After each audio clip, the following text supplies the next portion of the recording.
You don't want to share? The waters? Yeah. Well, I guess you got a Stanley. I don't. I met. Moves in, she gives you water, and all of a sudden you act like you can drink it at the hole. I drink it when I need to, so that I don't die. The very bare minimum of that's water consumption. So it's in the morning. Not even that. It is like when we record the podcast, so my voice doesn't give out, right? It can always stay like a little clear of phlegm. And when I feel myself on the verge of maybe passing out, then I'll have some water. That's right. It's a source of pride. My friends, they will still to this day. It's not as bad because I've been a little bit better about it. But sure, you got a Stanley now. I got a Stanley now. I've also got a Yeti, not a Yeti. What the fuck? Hydro Flask. Sure. I've got two of those bad boys. My friends used to give me so much shit for not drinking water. Like, I don't blame them, because all I would drink is Dr. Pepper. All I still drink is Dr. Pepper, basically. Right. And that's how it would consume my liquid. And they're like, "You're going to die," and I'm like, "I haven't died yet, so." Nothing's wrong. That's right. Who cares if I feel like shit every day? Yeah. Wake up. My Stanley more than his. Yeah, I don't. That's why I was going to guess that was your Stanley. I'm also a vulture in that, yes, Megan is right. I drink from her water bottle more than my own. Thank you for that. Fact checking in real time. All right. I got a great quote for the start of our episode. We'll probably start before the quote because that was some good material, but you're going to love this. Okay. J'accuse! Yes. That is the only quote on the IMDb page for Hundreds of Beavers. Because it being a silent film, it being a film with almost no dialogue. Yes. There is virtually nothing to work off of. I was at least kind of hoping they would have the dialogue that pops up in text of the father of the woman he's trying to woo, where he's telling him, "You need to get me hundreds of beavers if you want to marry my daughter." Couldn't remember what the exact quote was, and I didn't feel like going through the actual movie again to like try to find it. Right. So I just figured I'd go for what's there, and what is there is one word, and it makes my life easier. Yes. So, but it's also an iconic and enjoyable moment in that wonderful, wonderful movie. Yeah. But we'll get into it. Yeah. Welcome, everybody, to episode 94 of the Neon Crew podcast. Nice. My name is Kyle. I'm Mac. We are here before you, McLean. The next time we record, you're going to be Mr. McLean Parker, which is already your name. Yes. But there'll be someone attached to it. Your fiance will have evolved like a Pokemon into your wife. I'd like to see that cutscene on the Game Boy. Right. A new challenger has appeared. Yeah. Yeah, it's exciting. We got, I think, Jasmine's done a real great job with doing like everything. So I think we're pretty, I want to say we're good.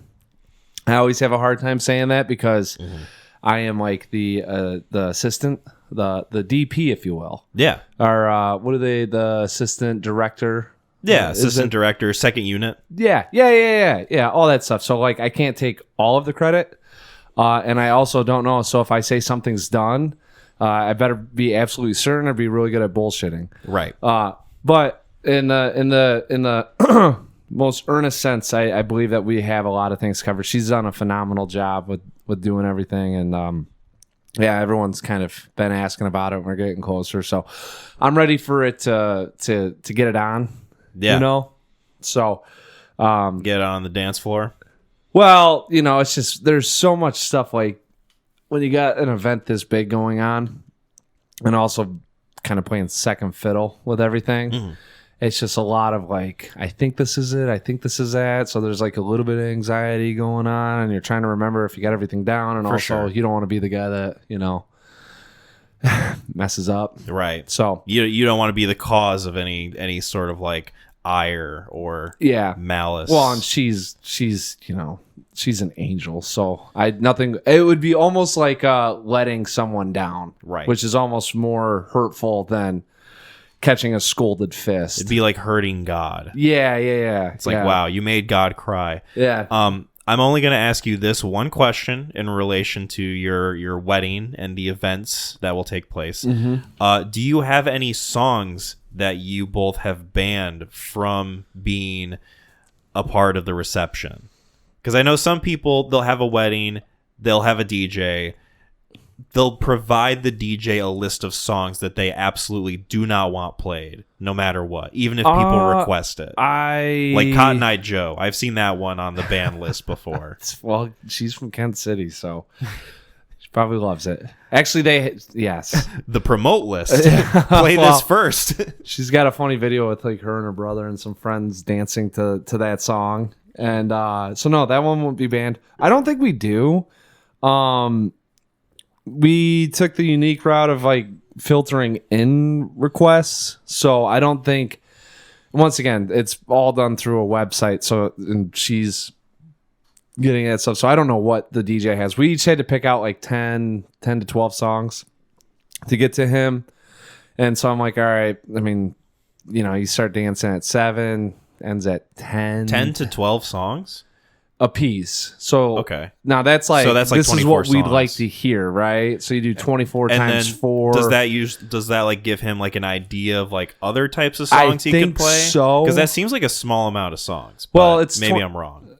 You're probably like 102 minutes, which is like an hour and a half, right? So that gets you, and then you have everyone else that requested stuff. So I don't really. True. Here's the thing. I was like, I will handle all of the music. I know exactly how I want it to go. That got Nick super early. And Max one passionate idea. Yeah. I was like, I had so many great ideas with it. And she's like, we're going to do this. And I was like, you know what? You're running with everything. Like, at the end of the day, it's going to be music's on. You know, as long as we don't have like, and I'm sure actually now that I think about it, we're probably going to have like early 2000s like rap in there because that's kind of like the dance hits like when we were growing up, you know? So, yeah. That'll be fun. Yeah. So music was something that I was like, I'd like to control. Also, we have very different tastes with music. So, but I think there's going to be some good stuff on it that's going to make people smile. And I'm hoping I put together a cocktail hour list that I'm hoping all those songs make it. So we'll see. I'm just super stoked to get it going. You gonna have Chapel Roan on there? Hot to Go? Pink Pony Club? Probably not. No? Not ringing any bells? Nope. Oh, let's move on then. No. If she pops up, I will point her out to you. Okay. We got a bit of news. Okay. Before we get into the movie discussions. So there's a new Oscar rule, which I was surprised wasn't already a rule, but I think it's become a bit of a problem to where they had to implement this, and I myself am glad that they're finally doing this. Hopefully it provides more variety with what you're going to say. So, new Oscar rule. If you don't see all the nominated films, you can't vote. So this is for the voters for the Academy members. How does that get even regulated? So I think... From what I understand, and maybe I'm totally off base, I think they have to like submit like their ticket stub or something like that. Oh, to where like, okay, you've proven that you've at least like purchased the ability to see this movie or something like that. Bradley Cooper's part of the Academy. Is he voting on what he thinks? I also don't know if there's like, I don't know how that system works. So I read about it in this article by therap.com. So if you're curious about that, you can look into it further. But from my understanding is it would be per category. So like, say you've seen every movie in the Best Picture category. You, if you are an Academy member, are allowed to vote in that category. But if you haven't seen every movie in, let's say, Best Actor, then you can't vote in that one until you've seen like all those movies too. I think that's a crock of shit, but really, I think it's a decent rule. It's a good rule. I'm not saying that. I think it's a crock of shit that they're like, we're enforcing this rule. It sucks that they even have to do that. I don't know how they're going. going. My point is, I don't know how they're going to. There can be a rule out there, right? You know, I'm saying like, I have to have 55 ticket stubs. I'm not sure how like the result of that's going to be or what it's going to look like. That's what I'm saying. It's sort of like a direct result of, because I feel like it's gotten more and more to where we hear about like either right after or right before the Oscar ceremony itself, people will like either interview or like talk to like anonymous Academy voters, and they'll just say shit like, oh yeah, you know, I had my maid watch The Brutalist and she told me that she liked it, so I voted for that one because like whatever, I don't have time to watch all these movies, blah blah blah. And there's like a weird disingenuousness about the like sanctity, air quotes, of like the Oscars voters and like the Academy, whereas like it's being juxtaposed a little bit too much with their attitudes towards watching these films and actually giving them the attention they deserve. I mean, so I feel like them trying to enforce this is at least an attempt at maintaining some sort of level of integrity amongst the voting community, right? To at least have like a consistent sort of thing going on, as opposed to just like a slap hazard whatever. Like I'll just watch like 10% of these movies and I'll just kind of like guess on the rest of them. Who gives a fuck? Here's how you get around that. Don't answer anything with my maid watched it and I picked it because she liked it. You know, they love to talk. They're going to do the I watched it. They love to tell people how shitty they are about their watching habits. I just don't. Yeah. Who knows? Maybe we'll work out. I'm not going to be pessimistic about it or anything. That seems like such a, how do you enforce this rule? And how are we going to, how about this, Academy? Let us know who votes. Right. Tell us everyone that has like a, release the lames. Well, I'm just saying like MLB, they go with writers. They have a bunch of people. And I think you can see when they cast the ballot on who voted for what. At least you know who the voting members are that actually have a say in who's going to do. So tell us that. I mean, and I don't know if it's I have a hard time fathoming that, you know, because like you won't know someone's a voter unless they like say they are. Like if they're like an actor or a director or whatever. I have no idea who does it. And that's what I'm saying. Like if I know that it's a bunch of pundits and, you know, like high up Academy members and people that you'd have, like I would get behind that. But if it's a shit ton of just producers and actors and writers, like, you know, some people it's like people within the system itself that are like awarding themselves mostly. Or who cares, you know, or I don't have time to see that. Like they're not the average moviegoer. I mean, you're talking about 50, 60 films that they have to watch, especially if they're like, so anyways, it's great in spirit. I'll say that. And I like that in spirit they're saying that you have to watch these films. If it gets enforced or if this is like the end of it, we'll find out. Do you have to take that? No. I'll call him after this. Okay. If you ever need to, we can just pause and that won't be an issue. There was another sort of like Oscar related thing that came out. I don't know if you saw it. I think you'll like this one. So we've been saying for a long time how the Oscars should start recognizing stunt work in film. That is going to be an actual category in the Academy Awards now. Yes, there we go. I can't remember exactly what it was, but it said like best stunt work in a film or something like that, or like best stunt like setup or something, to where it was like specifically not for like a actor or like a like piece of stunt work. Someone that's got a title of stuntman or stuntwoman. It's just something like that. It's very like kind of like non-specific in a way in which like, okay, this incentivizes like good stunt work as opposed to like trying to do the craziest shit in order to get an award. Because that was a big concern with people was, oh, if we incentivize a stunt category for the Oscars, then people are going to put themselves in more danger to try and get a trophy. Yeah. And the way they're doing it feels very smart in that, like, no, it's not going to be that exactly, but it is going to recognize more so like stunt work on a film set. Yeah. So that'll be cool. That's awesome. I wonder if it's in response to Tom Cruise's final Mission Impossible coming out this year. I don't know. I think there's been more lobbying going around amongst the stuntmen and women of the it's been going on for years. Yeah, for sure. And I'm sure they finally got some sort of push that they needed with someone speaking out on it. Because I don't know if this does anything besides raise awareness, right? You know. Yeah. So yeah, that was a cool piece of news. Speaking of stunts, J.D. Vance pulled a weird stunt. He killed the Pope. Oh, yeah. I can't believe he did it. I am saying a joke. I am not spreading slander.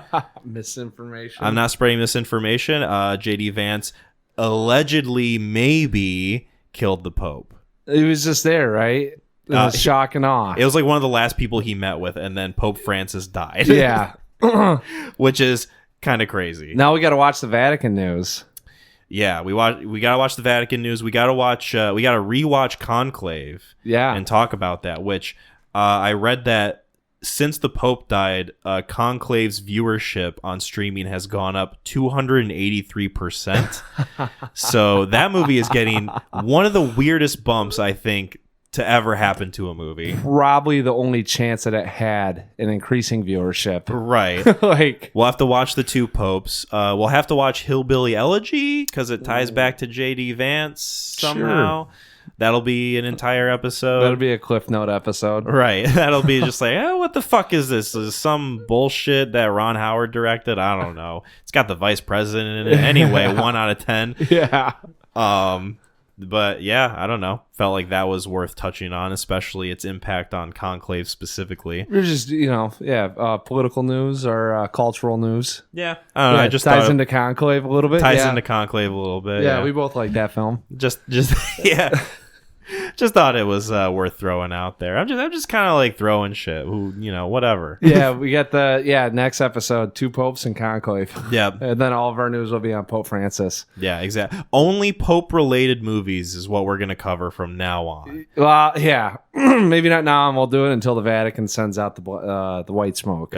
There we go. Yeah. That's a great idea. Yeah, we'll keep up with them. How convenient that we're probably going to have a break after this episode. Since you'll be on your honeymoon. Yeah, to catch up with all of the Pope movies. Yeah, right? You'll have plenty of time there. Now, this is only like mainstream. Like, we're not going into, the I don't want to call it propaganda, but, whatever B movies came out. Yeah. Supporting. Like whatever sci-fi channel, like Pope versus Shark or whatever exists out there. That, or, someone tried to make a B real drama about the Pope. Velocipaster. That came to mind. That is absolutely in that category. Yeah, but that's not a Pope. He's just a guy. There's a connection. Yeah, somewhere. Maybe he was a nominee. We don't know. True. He was going up against Benitez and the other ones. John Lithgow. Whatever the fuck. I'm trying to remember the vaping Pope's name. Tedesco. That is, yes. When you said Benitez, I was thinking that was Tedesco. No, Benitez is the good boy. Yeah. Tedesco is the bad boy. Yeah. He's the smoke blower. Yeah. Speaking of blowing smoke, there's a lot of smoke, a lot of gunfire, a lot of shit going on in Warfare. Yes. So we got Warfare, 2025 Warfare, directed by Alex Garland and Ray Mendoza, written by Ray Mendoza. Alex Garland pitched in. Yep. Interesting. I'm so curious as to how much. I feel, the part of this conversation is going to be like how much we think is going to be either of those guys. I shouldn't say a lot, but I was catching up with between some podcasts, some reading, and some interviews on trying to get a feel for how it's all connected. And I don't know who's got what touch on what. Yeah, I'm so curious. I have some thoughts. But. Yeah. So this is a 95-minute film starring Defora Wunate as Ray. Defora? Maybe that's his name. Will Poulter as Eric. Cosmo Jarvis as Elliot. Joseph Quinn as Sam. Finn Bennett from True Detective Season 4 as John. Nice. Michael Gandolfini, the late James Gandolfini's son, plays Lieutenant Mac. Yep. Joe Macaulay as Mo, and then probably I think a whole bunch. Oh, Charles Melton's in this thing. That's right. Our boy, our May December boy. Yeah, our boy is in this thing. We saw his peen, not in this movie, but in May December. Yeah, that's the highlight that we have from Charles Melton. It was definitely high. Well, I mean, he's right there with what's her name. Mm-hmm. This is a true story, recanted from memory, if you will, about a platoon of Navy SEALs that go on a dangerous mission. So essentially, the movie. I loved how this thing started out. You get the whole crew, and it's and I don't know the exact name, but they split up into segments. So you had Alpha 1, Alpha 2, but together they were task force. Like one of the guys I listened to, his crew before him was Bruiser. So however many guys are in that task force or platoon. And I don't want to I may misspeak on things because I'm not exactly up to date with the military vernacular. I think we're both going to be a little bit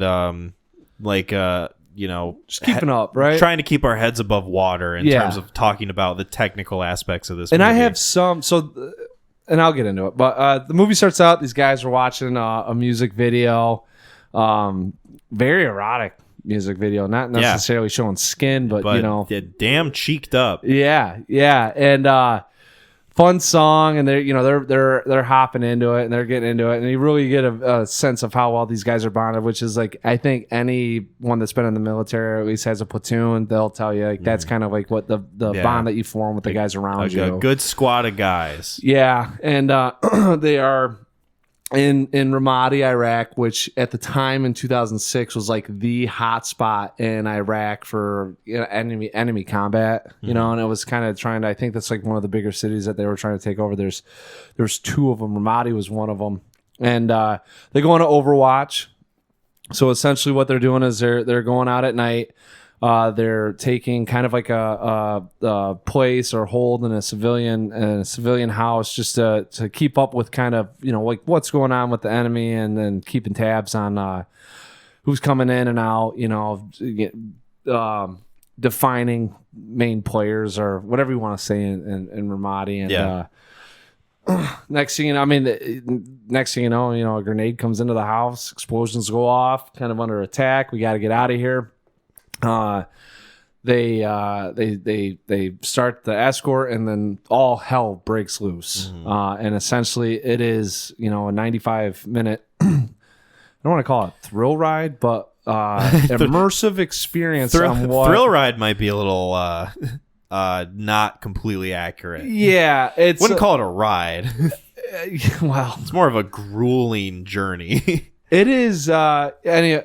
Yes. Anyway, spoilers for Warfare. Yes. And I will say, if you haven't seen it, I highly recommend to go check it out in theaters. I'd much say check this thing out in theaters than wait for it to come home. Yeah. So we were talking about the Alex Garland, Ray Mendoza of it all, and I was doing a bit of reading. There's not too much about the production of this movie. With newer movies that come out that we talk about, I feel like there's not as much with the production of finding out what the whole process of making the movie was like. Usually we get that with like some of the older films that we recommend. I gotta maybe not process. I know how this thing came to fruition. Right. I read about that too, and that from my understanding, Ray Mendoza was the military supervisor on Civil War, Alex Garland's previous movie. He started out in Act of Valor, which they took real Navy SEALs, and it's a movie I have not seen, but they wanted to use real Navy SEALs to kind of capture that, and so that's how Mendoza got. That's how he got into movies. Yes, and he'd be special unit advisor or special advisor on films like that. So yeah, they hit it off in Civil War. Yep. So he was the military advisor on Civil War. They hit it off, and it came to be that Alex Garland was going to help, or at least like co-direct this movie with Ray Mendoza. I think it was like last year or the year before that, Alex Garland announces that he's going to take a step back from directing. He's just going to be like a writer. And it seems like he was sort of acting as more of a guide on this movie rather than like a co-director, like full send, right? Like, I'm sure he absolutely has his hand all over this movie. Like, this is definitely an Alex Garland movie to me, just like any of his other films. But the narrative around this seemed to be, he is there to like show Ray Mendoza the ropes of how to direct a movie like this. Yoda and Luke Skywalker. I mean, it's right. It's kind of your dad when you go to learn how to drive. Like, you're in the steering wheel, you get your foot on the gas. he's there to take over when dire straits, you know, and that's to some extent, I mean, that's how it felt. And I think it also probably helped that Alex Garland's attached to the film. And he, I would assume, probably assisted with, don't glamorize it. You know, like if you want to make this true to your, you know, life experience, let's make it true, and I'll help out every way I can with the technical aspects on how to make that happen, so you don't have to feel like it's going to be like Black Hawk Down, Saving Private Ryan, where we have to have all this shit going on all the time. And also, it does not hurt at all to have Alex Garland's name attached to this at all, and for like purposes of like marketing the movie. Civil War was a hit. You know, it made money. All of his films have been a hit. It was like he's got a good reputation. So you know that, like, okay, at least like he's going to provide the prestige that I need to get this movie out there and to get people to pay attention to it. Yes.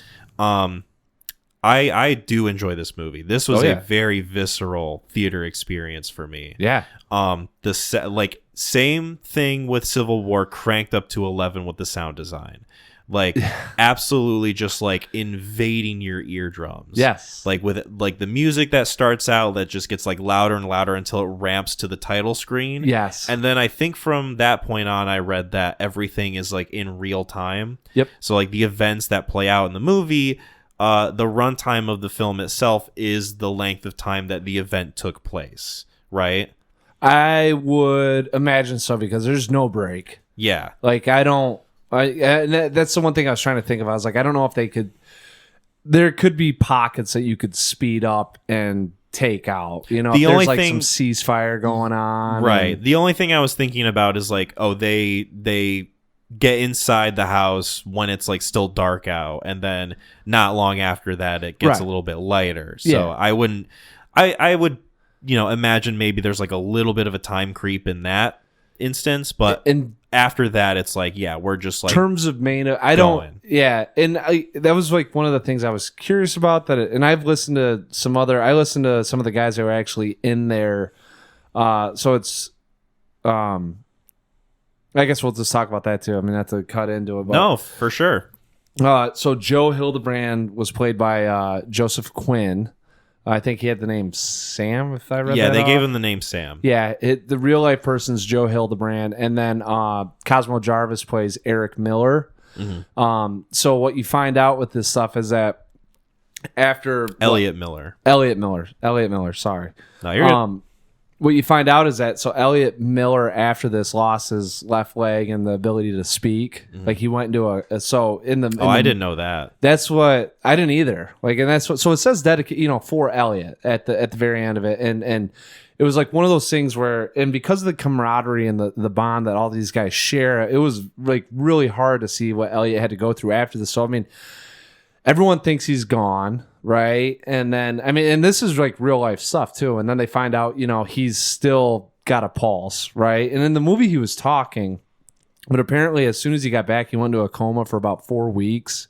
Yeah, I can imagine. Like comatose, you know, and that the memory, the reason why he wanted to do this is Elliot doesn't remember any of what happened. So that's why Ray wanted to make this was for his buddy. So, because everyone, you know, they'll sit around. It's kind of like one of those things where it's like, you know, a football game, an intense football game. I mean, this is obviously life's risk, right? But it's kind of like sharing that memory of, you know, like we got through something together. You know, it forms that bond and makes it even stronger. And he just doesn't remember it. So that's why they made it. And yeah, now he doesn't have the ability to talk. He's got like an iPad that he can type stuff on, the voice. Yeah, the like text to voice. Yeah, it kind of has like an automated voice for him. And that's why Ray Mendoza made this. And they were talking about the events, and they said it's spot on. I'm just curious as the time frame. I mean, and it honestly could be an hour that all this occurred. It could be like one of those things where it was like 4 hours, but the movie, you have no idea. Right. And everything that you see is so believable, and it's so immersive that you're in it with them. Like, yeah, it was one of those things where like after I watched the movie and I like read about, oh yeah, this happens in real time. That wasn't even an aspect that I was thinking about, because I was too much into and maybe not too much because that sounds like a negative, but I was like so deep in the movie with Yeah. the events themselves Yes. and like the characters and their situation that I wasn't even thinking about like the time frame of it all. I was just thinking about like, how are they gonna get out of here? Like what's gonna happen? Because like, you know, I'm not familiar with this as a story. Right. This seems to be a very like deeply personal, experiential thing that happened with Ray Mendoza, and it is fascinating to me that this movie, and I guess I'll segue into this, it has a similar type of receptive narrative that Civil War had when it came out, except I feel like with Civil War, it was a little bit more like talked about as a point of discussion, because Civil War, that's a work of fiction. That's, you know, something that Alex Garland is kind of like resonating with a little bit of like, oh, you know, what if this happened? And people went into that movie expecting a more kind of like direct political angle. Right. And then what they got was like the perspective of these photojournalists who are just Neutral aspect, right? very neutral aspects. Yeah. It is a very similar thing with this movie where I feel like people went into it with the idea, oh, this is going to be either kind of Yes. like a lone survivor, or it's going to be like a come and see, where it's going to either be like, I would go more Black Hawk Down. right. And I I've seen that comparison before. Yeah. Have you seen Black Hawk Down? No, I have not. Interesting. Not yet. Ooh, not yet. Watching the trailer, that's like I didn't know how long this movie was until I was going to see a day of, you know. So we were trying to figure out what we're going to do for the day. I was like, oh, I got to go see this film, and then I'm like, I'll see how long it is. I'll tell you when I'm going to be back, because Jasmine had to do some things for the wedding, and I'm like 95 minutes. I go 95 minutes. I go, how are they going to tie all this in? And all of a sudden it kind of gets into like, well, what am I about to watch, you know? Because I think Civil War is pretty tight too, a tight narrative. Like, yeah, Civil War I think is longer. It's like I think just under 2 hours. it's still like you got 20 extra minutes of stuff in there on a work of fiction, but like Black Hawk Down is like 2.5 hours long, Yeah. right? And it's constant, just action, violence, and this. And I've been in the same boat. Like I've recommended this movie for people to go see, and it's maybe not funny. Like I always want to teeter on this stuff too. I'm very appreciative for our servicemen, especially after seeing this. And like I had to express some gratitude. I got a coach that coaches with me that was in the service. I was like, you know, you kind of know what it's like. This is the first time having an experience that wasn't glamorized. Like you watch Yes. Black Hawk Down or Saving Private Ryan, you get a glimpse, but it's not all that. This was the first time of like, this is probably the most realistic aspect of war and what it meant to be in war. And this wasn't even like the podcast I listened to with the guy Jocko Willink, who was they were in Ramadi before this task force went in there, so they took off and the new platoon came in. And he, you know, truly, he's like, this is just kind of like, maybe not every day, but this is what you could wake up to and be walking into. And this is just one event that we get to see, right? And that war waged for 10 years, 15 years, you know? So, I mean, I always try to because it is to some aspect entertainment, but Sure. It is fascinating to me how this movie is solely so unique that it is, as opposed to something like Lone Survivor or Defiance or like movies like that, where it's like, oh, it's going to be set in a war, but they're going to be action movies. We're there to like kind of entertain you. That fucking like Chris Hemsworth like Afghanistan horse movie or whatever that was called. Extraction or no, it was more pointedly like an Iraq or Afghanistan war movie. It was like supposed to be based on true events, but it ended up just being like Chris Hemsworth riding on a horse shooting brown people in the head. Like it was just very kind of like, all right, this is kind of like just mindless action. Yeah. Whatever, like who cares? Maybe not even propaganda, just we're taking this is meant the to like backdrop of war. We're using this as a vehicle for our action movie. Yeah. Whereas something like All Quiet on the Western Front, which I would argue is a little bit more similar to something like Warfare, but even All Quiet is sort of still within that storytelling system of we're going to tell a narrative that spans over like a course of like so many years. Your emotions are being influenced by what's being seen. Yes, and you're still going to feel like you're watching a movie. As much as I really do enjoy that movie, Right. It is like still just like a purely narrative experience, whereas this one is like, I don't know if I've ever seen a movie like this quite to the extent of this is almost purely adherent to like the experiential nature of it. Yeah. We're going to include stuff that no movie would ever include, solely for the purpose of we're going to maintain the integrity of these people's memories and like the events that took place as accurately as possible. And I really have to commend this movie for it. Oh yeah, I think I described it, or I was thinking about it, and I was like, this would be if you were a war photojournalist and you happen to just be with this, Alpha One when they take over the building, in the building with them, and then just had your camera rolling and like you're experiencing it with them, and obviously it's not in the heat of the moment, but a lot of times there's a lot of propaganda that goes on, or Black Hawk Down, like I read that book, and in the movie, the whole city collapses on them. They have 2,000 extras in that film all shooting guns and this and that. And it's like, all right, how realistic is that to what, occurred versus what's done for action and violence? And, right.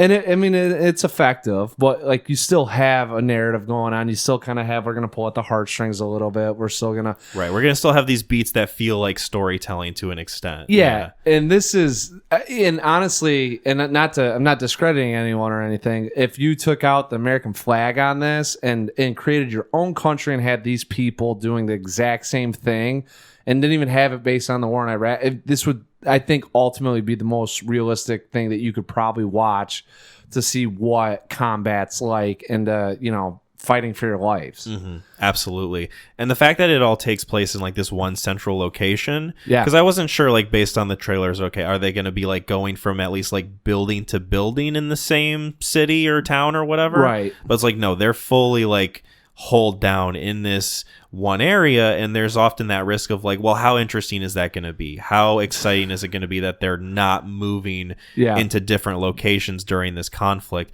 And I feel like it did the thing of it's more engaging because they just can't get themselves out of this one house. Yeah. Obviously, like you see what is the like it's green room. Well, what's the second team that comes in? It's Alpha 2. I think there was Alpha 1, Alpha 2. And Alpha 2. Had... So when Alpha 2 comes in, like you see them coming down the street, it's like, oh, we're going to get like a new perspective, a new location on this. But you don't really see like the whole different sides of the conflict. I feel it's very pointed that like you don't even really see a lot of the bad guys getting shot, right? I don't even think I can remember an instance where like I see a jihadist get like fucking riddled with bullets or anything. No, there wasn't. No, and that's kind of like, that's guerrilla warfare. That's kind of like where, from my understanding of the progression of strategy and guerrilla warfare, I mean, like in our army and military is kind of taken it to the next level of strategizing. Like the guy I was talking about, Jocko Willink, wrote a book, and he relates a lot of leadership skills to he would use stories from what it was like being in Ramadi and leading a team of SEALs and doing all this stuff. And like, you really find out that these guys practice a lot of these situations. And so I was very interested knowing that it was in Ramadi. It was around the time he was there, like how much of his stuff relates to what we're about to see on screen. And all that stuff going on is a lot of what he describes in his book, and it's not like, like if you watch I shouldn't say that, but like Black Hawk Down, right? Like you probably watched 300 to 400 guys die in Somalia, Mogadishu, and then this battle. And in this one, I think I counted like 3 or 4, right? Guys that got shot, and it wasn't like riddled up, and it's not even like directly showing you. It's just kind of like what you can pick up based on like the blocking of the scene. And cause most of the time you're just not to say shooting into air, but you're providing cover and you're getting heads down. Right. So you're mostly just trying to like save your own ass or your buddy's ass while they get from point A to point B. Yeah, but you still, and like I was so like, all right, I can't wait to see how they do this, because like that in and of itself, you're rolling around, you have a 360-degree angle on you. You have to provide cover fire, and you're moving guys, and like, a lot of the time, like you play Call of Duty or something like that, you just run from room to room. Right. It's and like, then you find someone, and it's like, oh, 2 bullets, you're dead. Yeah. And it's like, no, in this movie, like 90% of the gunfire is just not hitting anyone. Literally, it's cover fire and show of force. And I love, so when they did the first show of force, I was like, oh, I wonder what this is. Like, I know that I saw a bombing because in the trailer, that. And then, no, it's just a plane like these. And the guys are saying they had never been a part of a show of force. And Joe Hildebrand said, when that they called it like a top fighter or whatever it was comes through. He's like, the first time it did it, like we thought the building was going to collapse. He's like, these things are so strong, and it's just like it clears out everything, or you have to get down, or else you're getting swept up, And they did it like what 3 or 4 times in that thing, and every time it's like, all right, like we got it another 5 minutes before shit gets popping off again. Yeah. One thing I really like about this movie is that it feels like you can see in the performances the characters in the movie are sort of like recollecting what their training calls for them to do and like how to apply it in this situation. Yes. Like this real life danger that's happening. Because like shit happens, the grenade gets thrown through the wall, it blows up. Like the guys leave the room, but like their stuff's inside, and they are having trouble trying to get to it because they don't know if they're going to be like fired on or not. Right. Like some of these guys you can see like are trying to take charge, like Will Poulter's Eric. You can see them like going through the motions of like what they've been trained to do instead of like acting on pure instinct or like what another type of like war movie would do is like show these guys like confidently grabbing their guns and like going out like blazing outside. Yeah. Whereas this one, it's like, oh, we have to like stand here for like 5 seconds to like kind of recalibrate our brains and figure out what we need to do. Like, what did our training tell us? Like, it feels like you can kind of see the cogs in their heads like turning towards the solution like as it's happening in real time. Which I feel like is a very kind of like specific thing that I've really makes me appreciate this movie. They Jacko talks about like one of the things is just like making a decision. And a lot of times, I mean, if you're in business or wherever you're doing, you have the luxury. You can also be very indifferent, right? You get to make the decision. I don't know if I want to do it. I mean, you're in this scenario and you've got to process. You've got to like process, come to a conclusion, right? And then make a decision. And it's like you've got 30 seconds to do all of that. And a lot of like, and I'd imagine what they do with the SEALs is like they put you through these adverse situations, and they wanted to see the decision making that you're making. Also, I mean, 1, to prep you for combat, right? 2, to kind of get a sense of what you're experiencing or like what you're going to decide to do. And you don't have a lot of time to figure it out. One of my favorite parts in this whole thing is Will Poulter gets like fucked up, absolutely shell shocked, yeah, right? Like he is having a hard time thinking, and to be able to grab Charles Melton and be like, you got to take over, man, I'm fucked up. Seeing him like in the process of like slowly breaking down over the course of the movie is one of the better depictions in this film. Yes, it not to make it relatable, but like if it had been a different movie, that guy comes back. Yeah, I got it. He has this grabs him by the the jacket. Right. He has his hero moment. Yeah. Like he kind of like shakes it off and like rubs some dirt on it, so to speak. Whereas like no, this movie, it's like it's showing you like how this quick violent burst of events can like really fuck these guys up physically and emotionally. Yeah, I mean, and then I do like how the only time you really see someone with confidence come in the room, he fucks up by bumping into the guy's leg, and everyone's like, what the fuck are you doing? What's wrong with you? And there's like a conflict that stems from that. Oh, that could not stand that guy. It's so I kind of want to talk about like things like that for a second. Yes. So you have moments in this movie that you would never see in any other like war narrative or anything that's like trying to like engage an audience with the storytelling of it, where you have moments where the guy comes in and he bumps the dude's leg, and you have moments where Michael Gandolfini like punctures his thumb with the fucking. Did you laugh out loud? I did. I think I went like, oh shit, or like something like that. He hit himself. The morphine. I went, oh, and like only guy in the theater that laughed. And I was like, that's funny. Yikes. I don't know. I hope no one thinks I think differently of this film, but that is like a very realistic thing that would, don't know what I'm doing. Right. Quick tidbit on that guy too. He's an Angelico.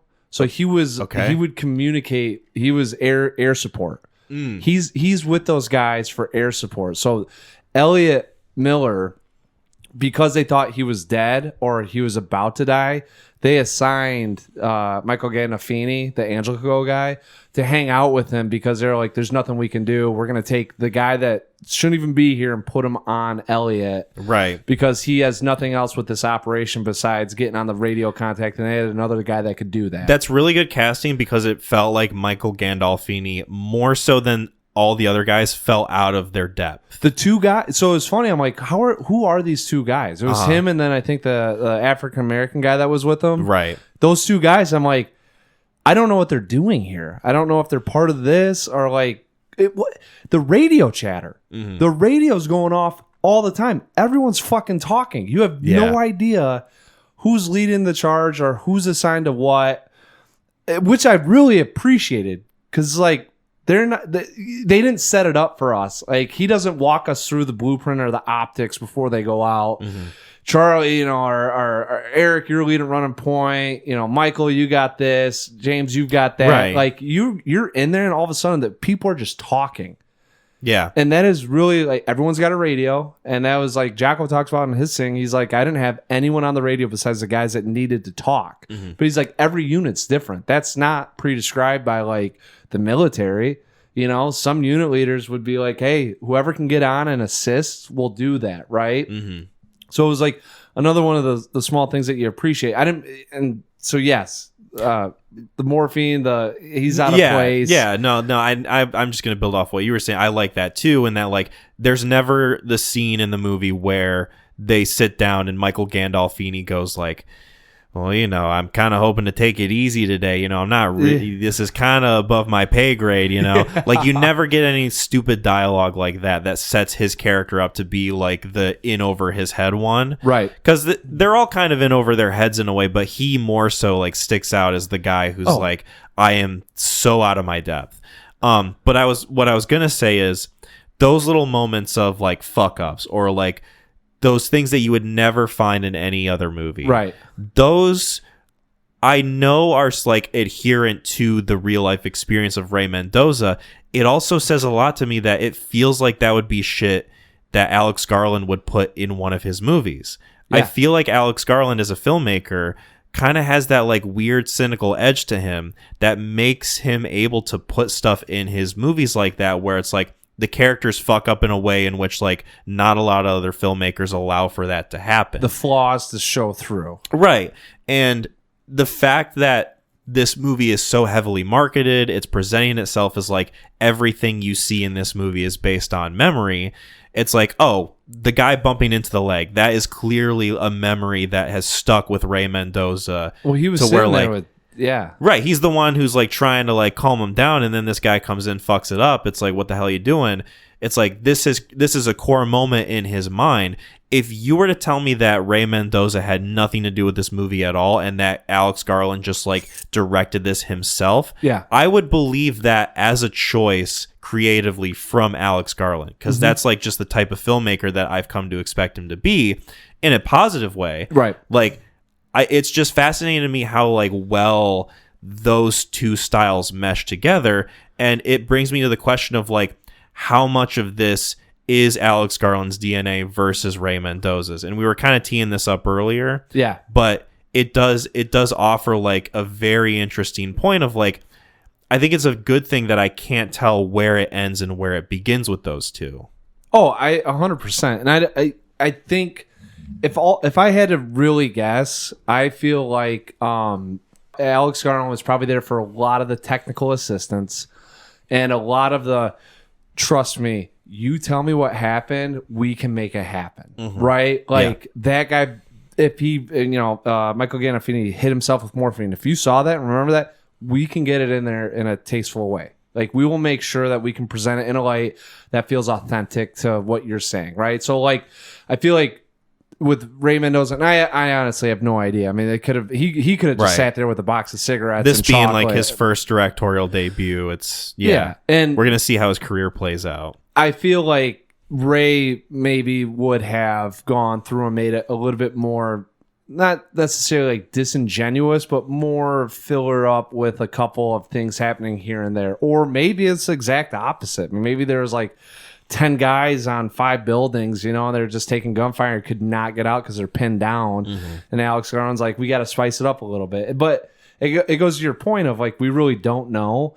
And I think as unique as a co-director partnership that this movie has, like it really blends well together. And I'm not going to give props more so to one end versus the other. From what I've read, they have a very unique relationship from Civil War, hit it off.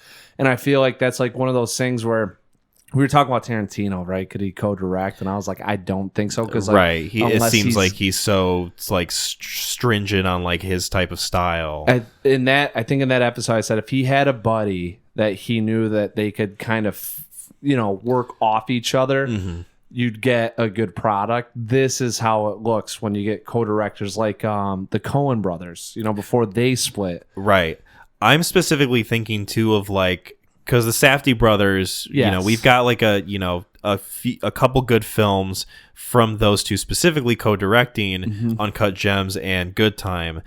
They both have movies coming out later this year. Yes. Benny Safdie is directing, I believe, Marty Supreme, the Timothée Chalamet table tennis movie. Oh. And hell yeah. Josh Safdie, I think, is directing the Dwayne Johnson Smashing Machine MMA biopic movie. And that is going to be, I think, very telling of like what about Uncut Gems and Good Time is from each of those guys. I'm gonna laugh when they both come out and they're both like eerily similar. I mean, that would be the best case scenario, right? Like, they both knock it out of the park. Yeah, and then you're like, oh, it's like when you get two people that really mesh well with like talking. Like for me, it's talking ball. If I run into another defensive guy, and you can kind of flow off each other, and it's like, what can we do here? And that guy fills in that gap just like that, and it's like, oh, that makes complete sense, easy to do. Let's roll it, right? And I don't think I'd be too unhappy if like Ray Mendoza,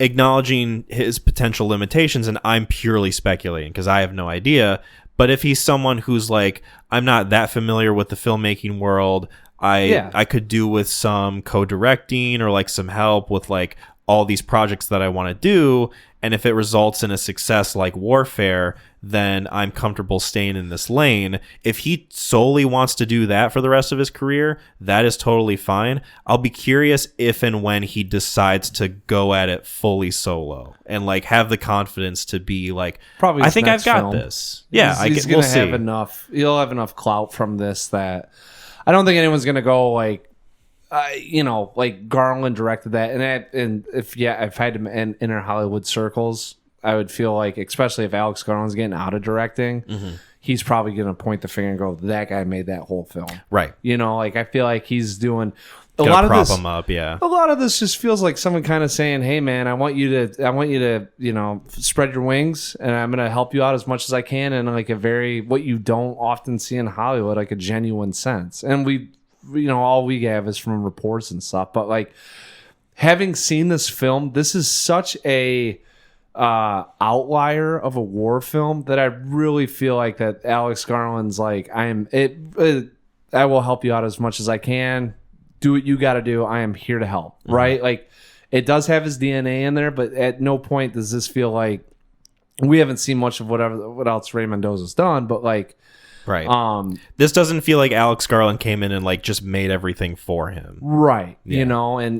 I'm curious too, because this kind of has another memory of your guy that directed the John Wick movies. Chad Stahelski. Yeah, he was a stuntman for a while. I mean, I don't know how that craft goes about picking it up with directing and understanding where camera work's supposed to be at.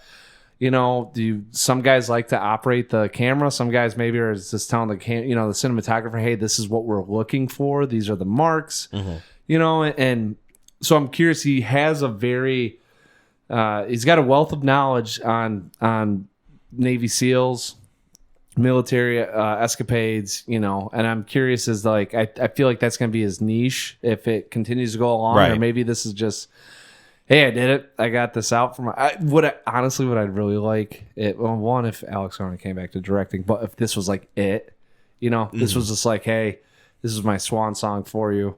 I wanted to get this out. I'm going to go back to doing what I did. I just like a one-off, you know, and it'd be even more sentimental for... like this thing meant so much to me that I'm going to pour every ounce of creative energy into it. And then once that's done, I'm good. Yeah. I only have, you know, co-directing title because it's my memory and I knew where everyone was at and how this was going to work out, right? Like that's as far as I go with it. Alex let me do all of it. Help me out. I'm back to, you know. What if Ray Mendoza wakes up one day and says, I want to direct an Adam Sandler comedy for Netflix? Yeah, I don't know if that's going to... And then he decides to just like tackle it. Stahelski could do that? Well, I don't know if, Some of those guys, like, Not I'm sure. like, you have your niche in what you do. Yes. Right? Like, I don't know if Tarantino could sit down and make a narrative like A Few Good Men. Like, I don't know if that's in his DNA. I feel like he'd be more equipped to direct something like A Few Good Men as opposed to something like, I don't know, what's that romantic comedy I'm trying to think of? The one where Andrew Lincoln's holding the sign. What the fuck is that? It's Love Actually? Yes. God damn, Yeah. why couldn't I think of the title? I don't know why you went to that one immediately. Because I love Andrew Lincoln. Oh. And that's like one of the only other things I know him in besides Walking Dead. Yeah. But yes, no. I guess as far as like Ray Mendoza's career, we will be keeping an eye on it. I hope for the best. I mean, I hope for the best too. You know, it'll be interesting. I mean, probably once this comes out to, you know, Blu-ray, if they have like any sort of special features or whatnot. Did you stay for the? I had to say yes. I liked the stuff they included at the end. I stayed for the whole credits. Like I was like, I don't know when I should leave. I want to see what other information they're going to give me in this, but also like, it's been a while since I'm going to sit through all these credits and like watch all the names flow through. You know, I mean, it was that impactful. Seeing the real pictures of the, like most of those guys' faces were censored. Yes. Seeing those pictures come up next to the actors was very cool and insightful. I really appreciate like a lot of the behind the scenes, like choreography directing. It seems like Ray Mendoza was kind of getting up in there, like showing them like where to go and what to do. And I like the shot of Alex Garland just kind of like standing there with his arms crossed. Yeah. And I feel like every time I see that motherfucker, it's him standing there with his arms crossed. Probably just disapproval. Being gruff and British. Yeah. Yeah, no, it was the guy in the pot, Joe Hildebrand, who was played by Joseph Quinn. He said he went to the opening night, brought his wife. And he goes, you know, they do the thing at the end, and they blurred out my face, and I don't know why. I don't know if people wanted to sign off on it or if it was like, yeah, I'm wondering. Yeah, it's probably just like a legal thing. I don't know if it's active service or still like in service, maybe. But I mean, he got fucked up too. They thought the only reason why he kept his legs is because he said they left it on. So when he got to Germany, he said the doctor said the only reason why you're keeping your legs is because they're still here. Can I ask you a question? Yeah. And I want to know if you saw this, because I didn't, but I guess Megan did when we saw it. So the scene where Joseph Quinn's laying there and his legs are all fucked up, and Ray Mendoza is going through, he's got like the scissors or like the clippers or whatever, he's like cutting the pant leg off. Yeah. Did you see his dick? Because I didn't see his dick, but I guess Megan saw it, and I looked on IMDb because they have like the parental guide or whatever. It tells you like all in detail of like what's in the movie, and I guess it's there. Like I guess you see it for a bit while he's like, because he like gets real high up on the thigh, like the inner thigh there.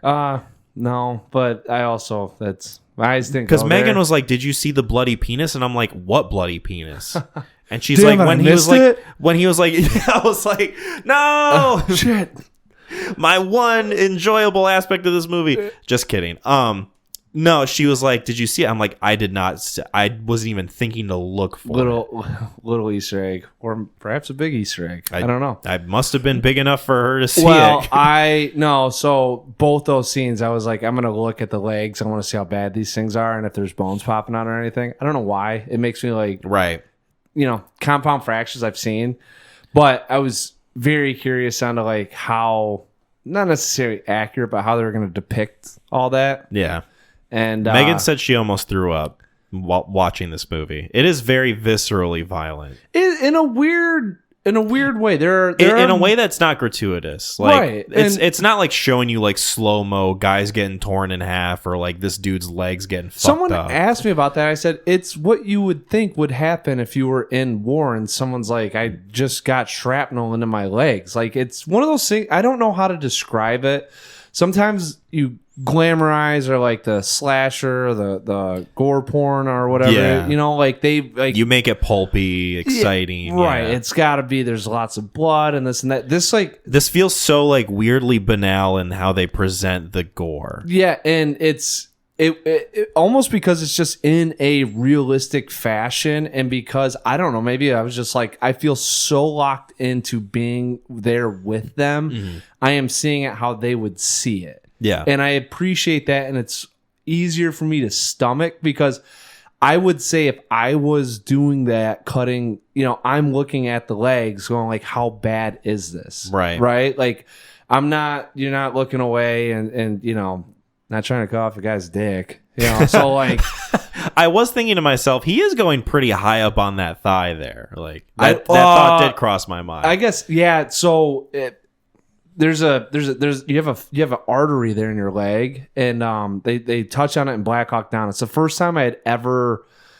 I made a face that was like, oh, like that. Oh, dude. I mean, it's making me grimace. Well, and so my dad took me and my brother and actually a guy I coach with now, he was in the Navy. Black Hawk Down came out. He wanted to see it, so we got a half day at school. Took us to B-dubs, and we went. Sounds fucking awesome. It was but I mean, we're 12 years old watching Black Hawk Down. Like it could get assigned this time because that was possibly still is #1 war film on DVD. Oh, okay.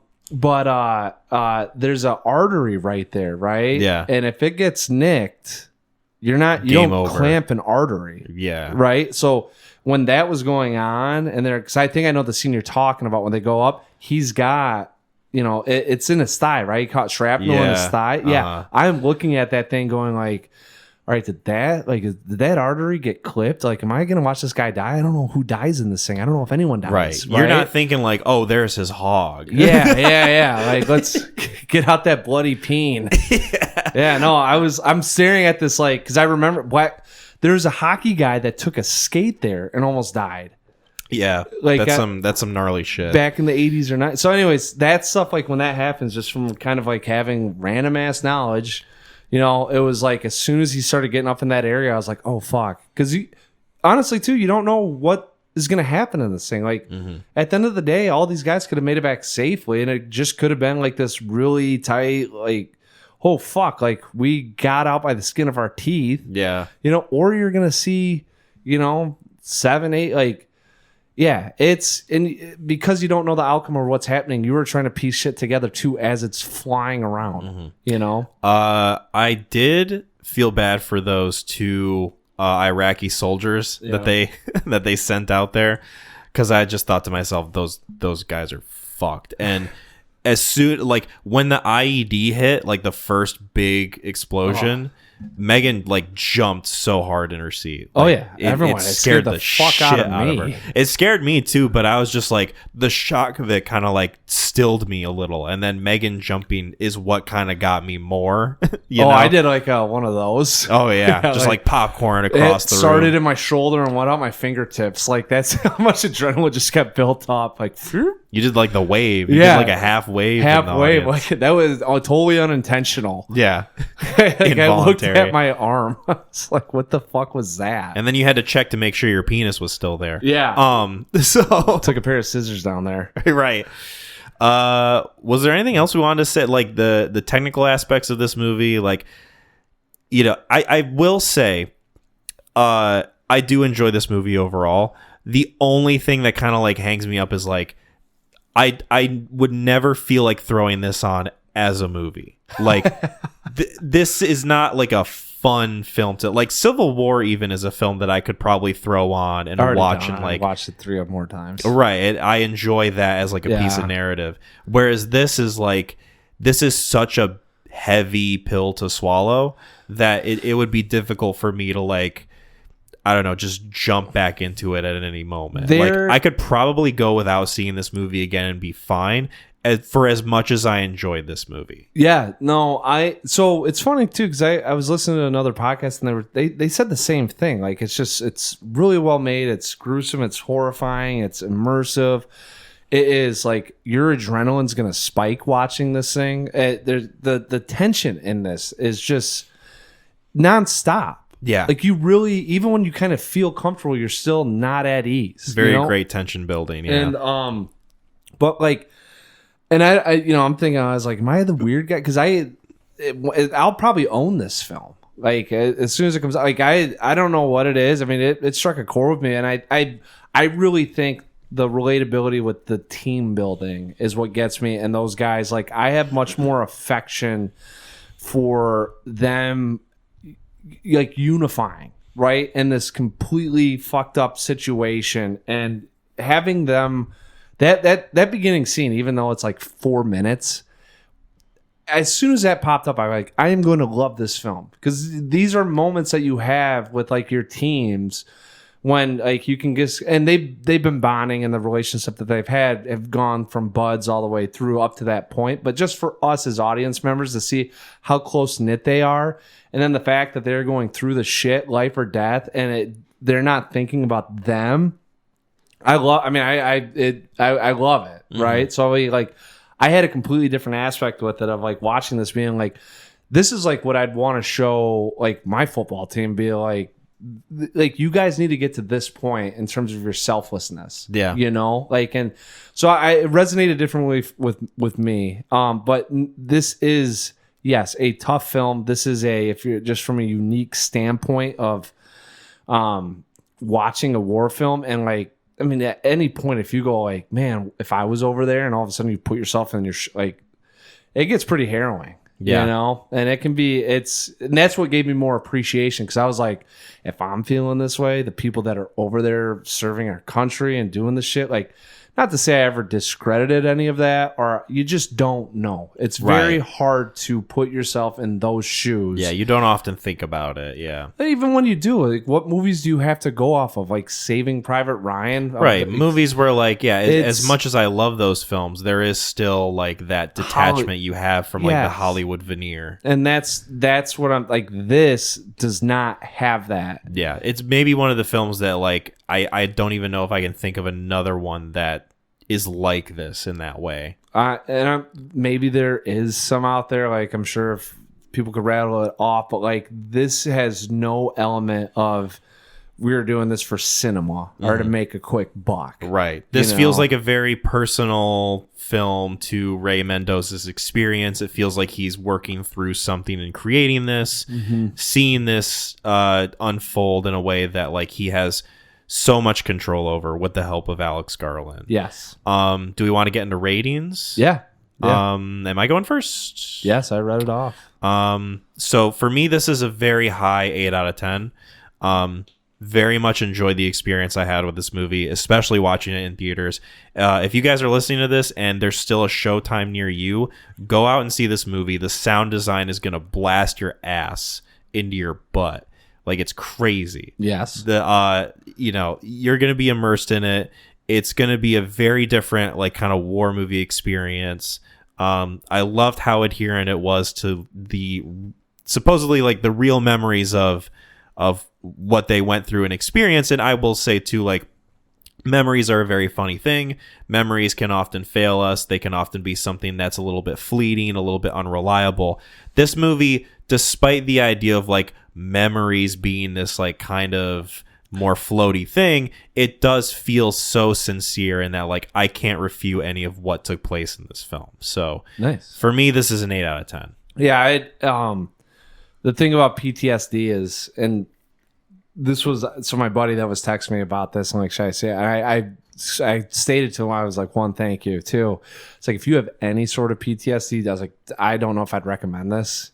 There are like with the triggers that come with PTSD, but one of the onslaughts of it is those memories are so vivid because it's like with your adrenaline, when you go through a traumatic experience, like it is carbon copied, so you don't like when you're back into it, it's fight or flight, right? So like your body or your mind does it in a sense that when you get back into a scenario like this, you know the outcome or how you're like what transpired, and like so these memories. I'm very curious if it's like working out some of that PTSD, getting it down, you know, kind of coping with what occurred. Because I do agree. I mean, memories are funny, and it's everything that I've read or heard, and I don't know if anyone would say anything negative or be like, that didn't happen. But like bullshit. Yeah, I was there. Like but the two guys that were on that podcast, I saw like, his cock. It was there. Well, there's one person, you know, you're gonna have to rewatch it now. But the two guys that were on the podcast talk about it. They were like, it's very accurate. You know, they from how they remember, I mean, well, how one of them remembered it. Elliot doesn't remember anything, so right. No, I thought it was going to be a little challenging, not necessarily having a central figure to focus on. You know, the main character of this is the platoon itself. Okay. So I was a little nervous, kind of going like as it's going along, like I don't know who is the guy that we're going to attach to, and it turns out it's none of them. Yeah. Right. Which at the very end, I mean, this is a 10 out of 10 for me. Like this thing, I gave it a 10 out of 10. Nice. I couldn't believe how well this thing's made, how immersive it is. It's like, I don't want to say interactive, but like if you're thinking about joining the army or, you know, like watch this, you know, you'll get a good sense about how it makes you feel. And if you apply yourself to being in that situation where you stand at when the bullets start going. The writing's great. The guys were great. You know, this is just a fantastic film. And I think anyone that said, I don't know what to watch, I have told them, go to see this movie in theaters. Like, go watch it in theaters. Don't wait. Like, it might rock your socks. Right. I don't think anyone would go into this and be like, why the fuck did he have me watch this?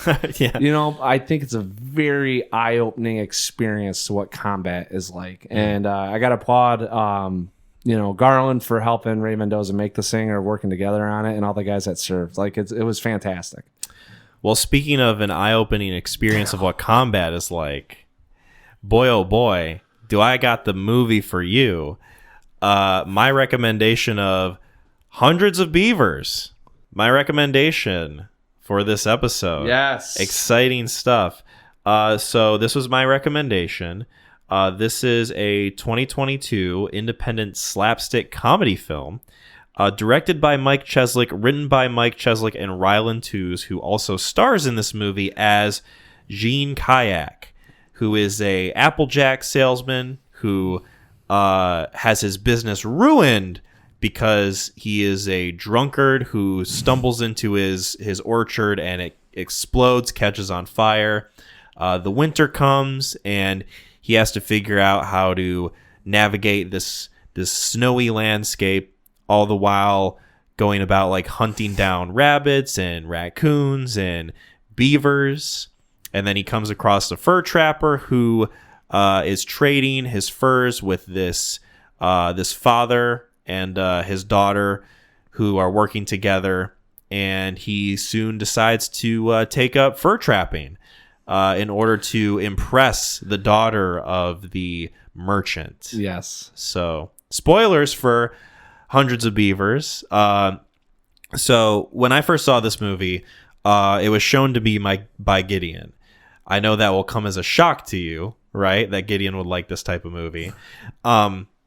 But he showed us this movie, and I was instantly into it. And it's a small film. It was made with a budget of $150,000. It was made by like 4 or 5 guys who filmed out in the forests of Wisconsin.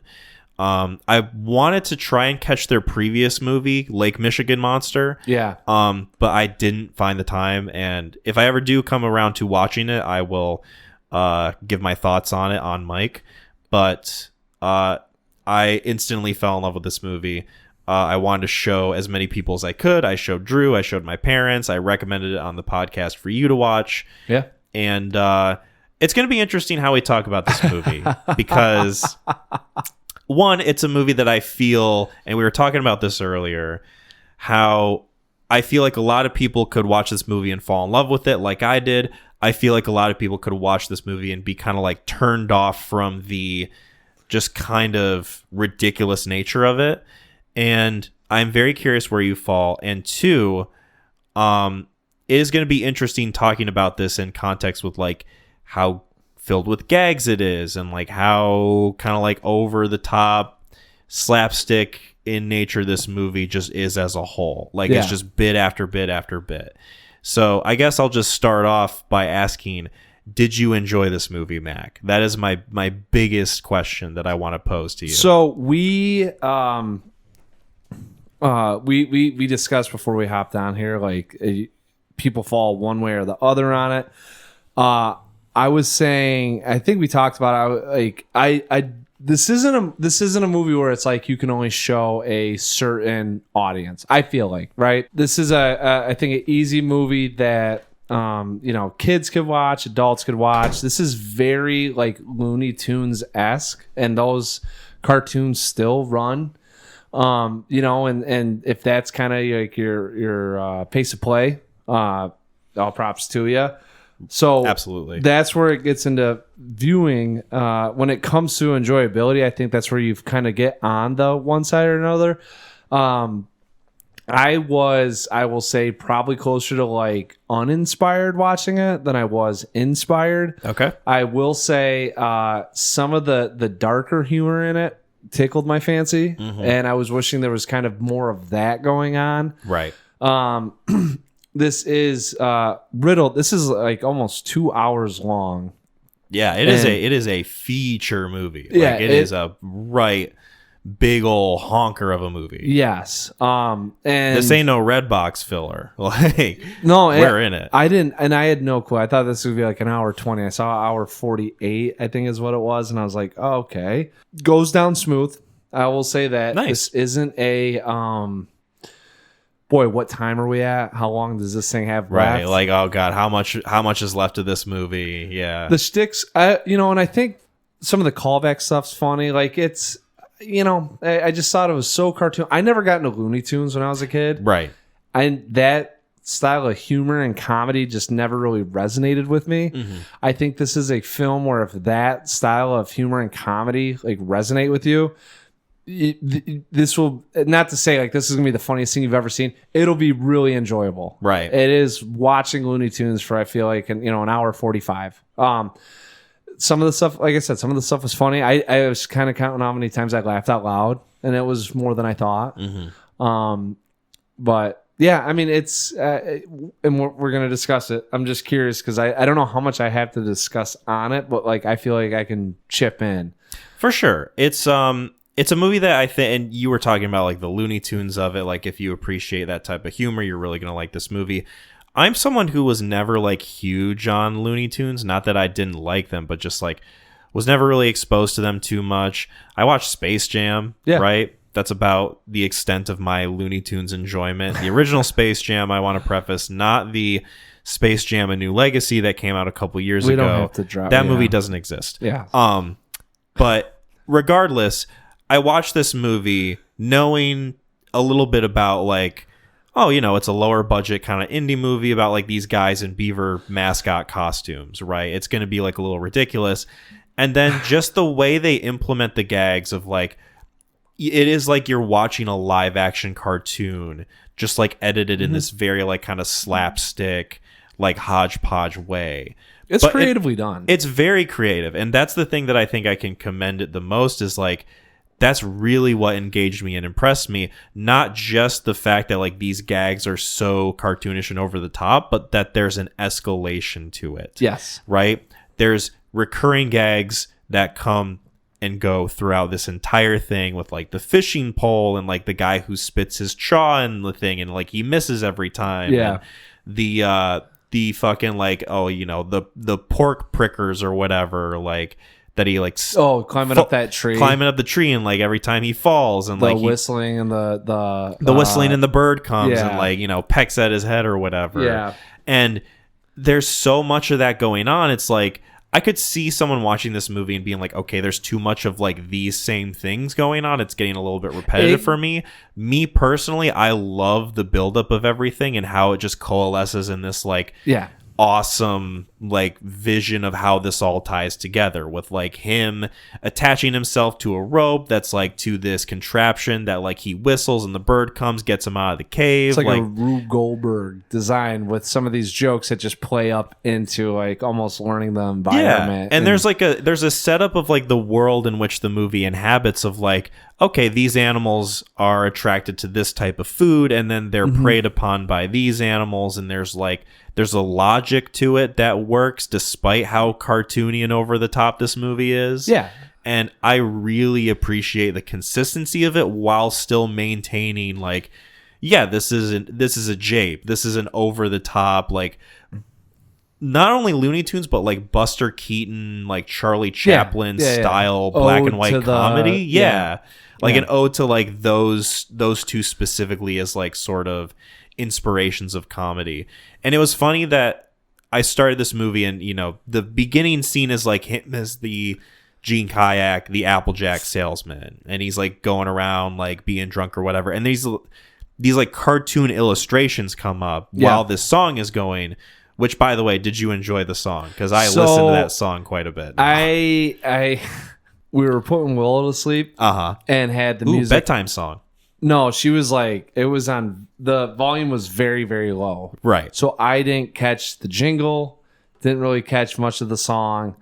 I was reading the words and you could kind of hear it going, and it sounded like, like lumberjack kind of singing, and it felt very rompous, you know. It's very like kind of like yo ho. Yeah. Like, give me another glass of rum type of stuff. Like what you're swigging while you meet up at the local saloon and all the guys know the songs. And, you know, they're pitching in. So that was fun. I was like, it's so funny too, because that song comes on. I'm like, I don't know much about the film. I kind of knew it was like a silent, you know, Charlie Chaplin. I think it's how I've been describing it to people.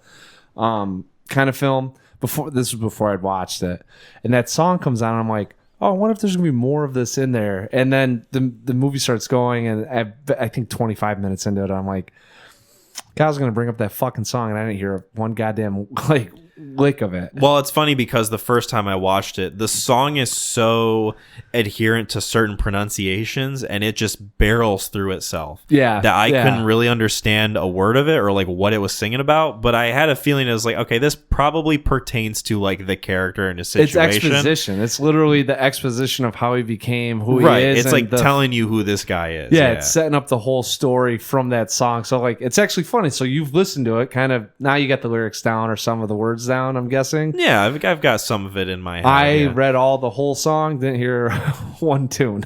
So like hey, Ray Mendoza, Alex Garland situation going on here. I like, my favorite line is, the legend is 1/3 half true. Yeah. Which is, it feels like a very kind of like, this is a very like comedic thing going on.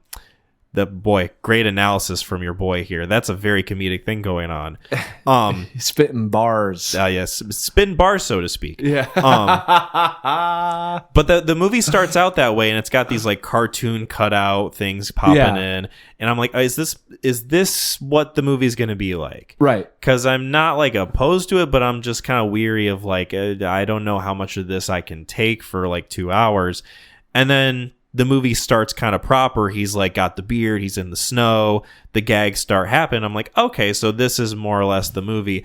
And there was like a part of me that was like, is this going to be a Jackass style like stunt narrative thing? Yes. When he like gets on the sled and he runs into the beaver, or like he just straight up tackles one of them, because those two things happen like back to back. I was laughing pretty good at that. Right, those are funny, but in my head I was like, is this what the movie's going to be, where it's like them escalating the stunts of him trying to like fight these beavers turns into like we're going to see him break a leg or something that really happened. Right, or just like, you know, them like going down a ramp and like just eating shit or whatever. Right. And it's like, no, that's just like kind of part of like, I guess the DNA goof of the goof of this movie.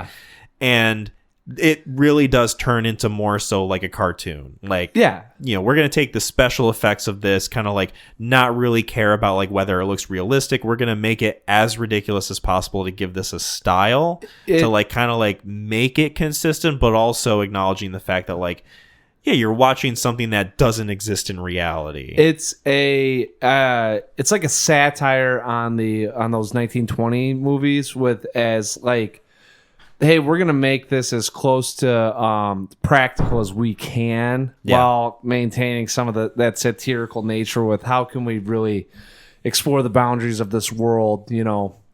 And I like I said, like when I said it goes down smooth, I mean it really, you think it's gonna be like, oh, this is gonna take forever because we're just, but right, like what's the point of this? And it's not like it's a narrative, but it's not really like we're following the character, but there's like, it's, I would say, very rudimentary in how the script got laid out, how the rules get applied, but there is some respect within that to say these are the rules and we're going to operate within these rules. So how do we have as much fun with like just setting this up, you know? And some of the like I mentioned, like the Rube Goldberg stuff, like how far can we get into like he's going to manipulate his environment for his, you know, to be a benefactor of it, right? And they have some fun with it, and like you know, the callbacks are you know, the gags, so to speak, that occur as they start to get more and more outlandish. It was kind of like, all right, how are they going to make this funny? And in a very simplistic, easy way, they do. So that's why I'm saying, like, I feel like, you know, anyone could watch this film. I mean, there are some like kind of inappropriate, you know, you got the pole dancing. The pole dance scene was like out of left field. Like that's actually like one of the things when I said like I could watch like Wet Press and watch this, I was like, that'd be the only thing that I just feel like, God, that's like the only scene in here? which like, yeah, that it's a little questionable of like, I skip this part while my kid's in the kitchen or whatever. Yeah. I mean, and it's not, these guys, like this feels like a fraternity, like frat guys that got together and they're like, what would be really funny? And this is kind of their knock, you know? And it's like, cause I was dying laughing, like as soon as he's like, I gotta catch a bunny, and he can't figure out how to do it, so he makes a snow woman and she's got tits. Yeah. I was like, very voluptuous. Yeah, I was like, okay, like this is kind of like, maybe it's gonna get a little bit more dark, and like, but that's as like far as they go, you know. Yeah. And there's a certain level of respect with that to say like, we will make this funny, and it's not gonna get derogatory or be too sophomoric, you know, like very much like you'd probably find in like the 1920s Chaplin film, like if he was like running from the cops and like a chick walked by, you know, all three of them stop. Yeah, like awooga. Yeah, and all three of them like high five. Yeah, right. Yeah. So I was listening to a lot of interviews with Mike Cheslick specifically. There was an interview I listened with both him and Ryland Tews, who stars in this movie. Yeah. But a lot of what I learned from those interviews is that this movie took about 4 years to make. Finance, right? Finance, film, edit. Yeah. Editing took a lot of time, like half the time that it took to make the entirety of it, pretty much. Probably because they had to like do the action or, you know, the camera work over like stills or, you know, so, like. What I learned is that Mike Cheslick, who is really like the biggest creative force behind this movie, he storyboarded everything. Like, extensively depict, and he's like an illustrator too. I think he made the cover for this movie. And for listeners, I have the Blu-ray with me right now. Yeah. This like kind of self-distributed Blu-ray that's like got a clear case, which is pretty cool.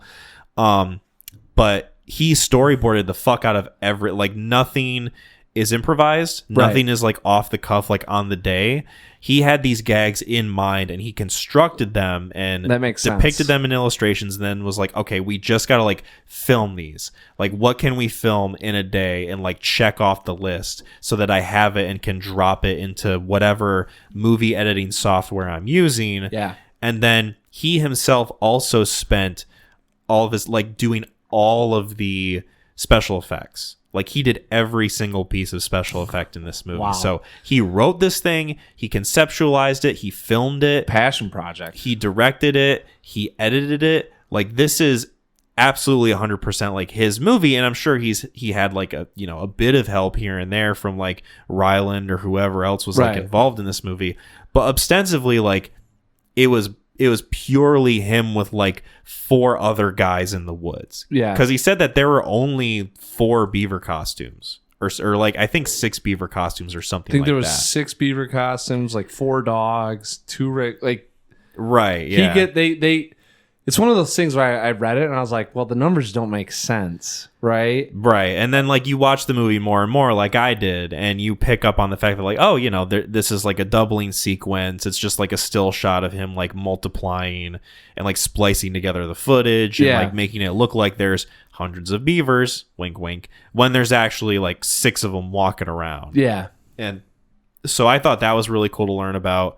Yeah, I don't know. It was interesting, like, listening to these interviews because he seemed very kind of like, not humble, but like he didn't want to acknowledge how much work he had put into it. It almost felt like he was just kind of like downplaying his own like contribution to the movie in a way that made him look like he was being like modest about it, when in actuality it's like the amount of work that you have to think about that goes into this is so astounding, especially when it's like an indie film and nobody else is really helping you with it. Like over the course of like they filmed this in I think 2018 2019, COVID hit. He spent like the entirety of COVID just putting this thing together on his computer.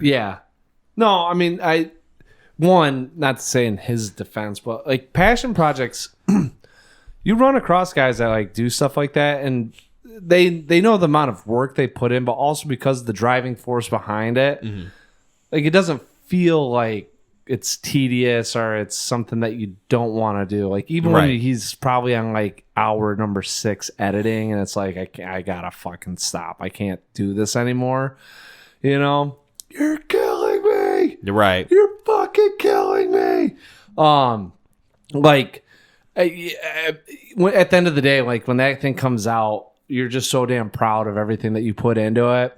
Like, what are you gonna tell? You're gonna sit there and like, you don't want to make it sound like this was like a problem, right? Know? He does kind of like go over a lot of like the like more grueling, tedious aspects of it, specifically with like the special effects and like how much he had to do. There was one moment that stuck out to me in one of these interviews where he said, you come up with a joke and you pitch it to your buddies and you like sit around and you like really laugh at the joke and it's like really funny and hilarious in the moment.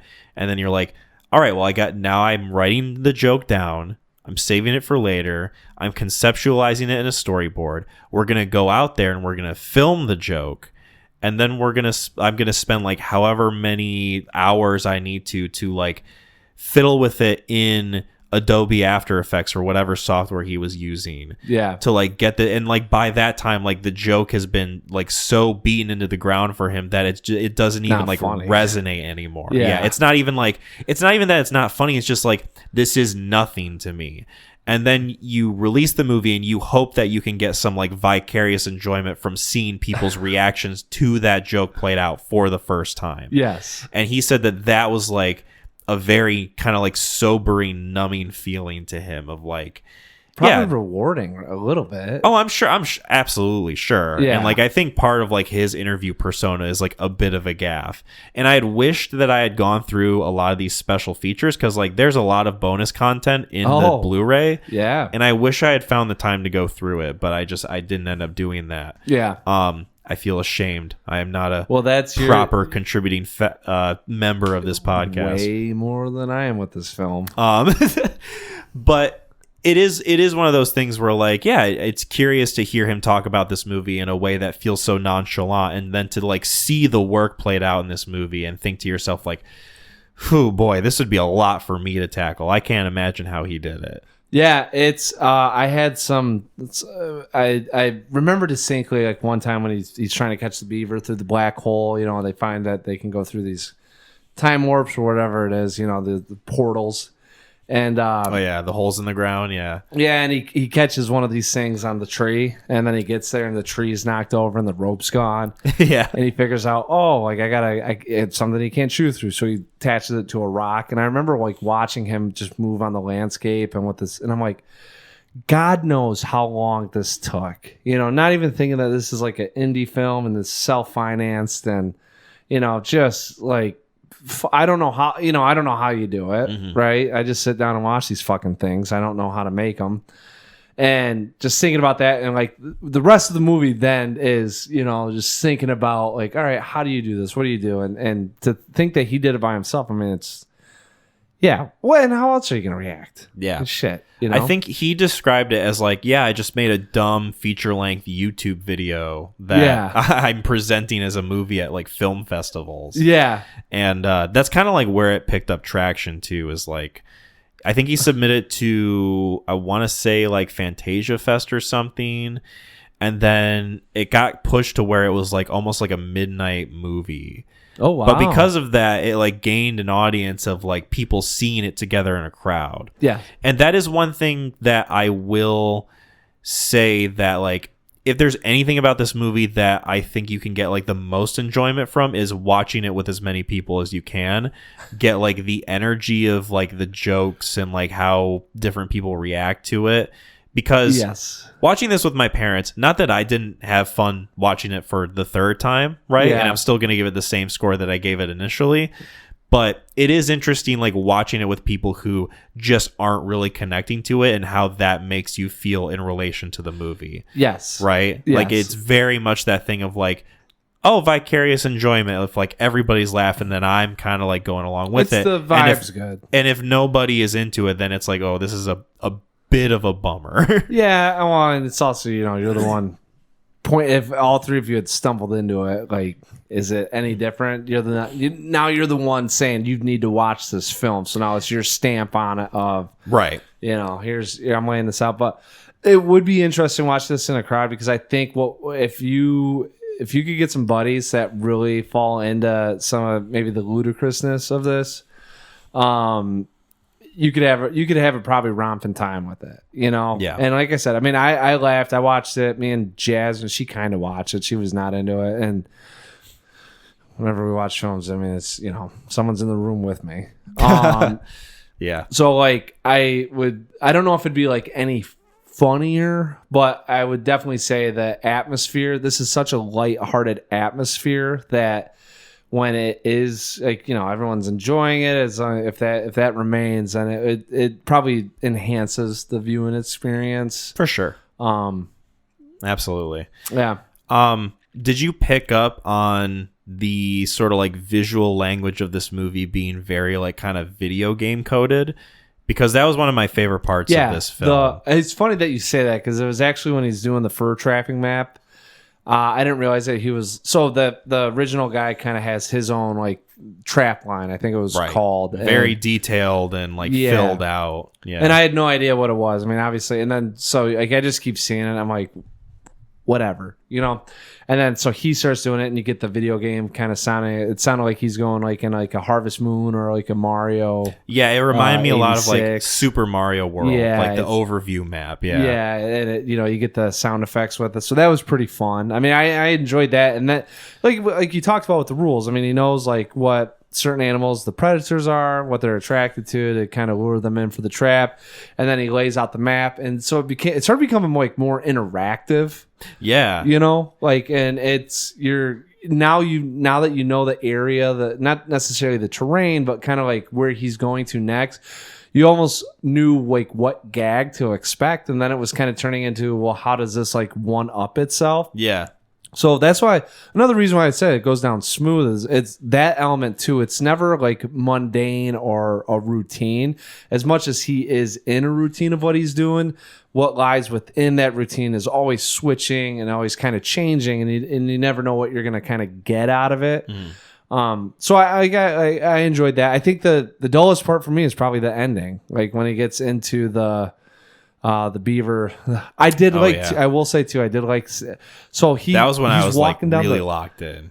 He's walking down the river, and like, you know, it just starts out as kind of like a bridge, Yeah. And all of a sudden, like every time it keeps going down, like you kind of have to just pay attention, right? Yeah. Next thing you know, by the fourth or fifth time, like the that structure thing- gets built bigger. Yeah, it's a castle. And I was like, it's a fortress. I was dying laughing. I was like, oh, okay, like that. Yeah, I like that. You know, Right. There's like different parts of this that feel like different types of video games. Like the map feels very like Super Mario World. The shop merchant feels very like kind of like Stardew Valley or like any type of like inventory Oregon game. Trail. Oregon Trail. Yeah. The like Beaver Fortress, like that evoked some very like kind of video game artwork feelings for me. Even when he's like on the log and like the two other beavers are on either side of the outside of the log, and they're like jumping, felt very Mario Party to me. Yeah. Of like, oh yeah, they're playing like a mini game right now. Yeah.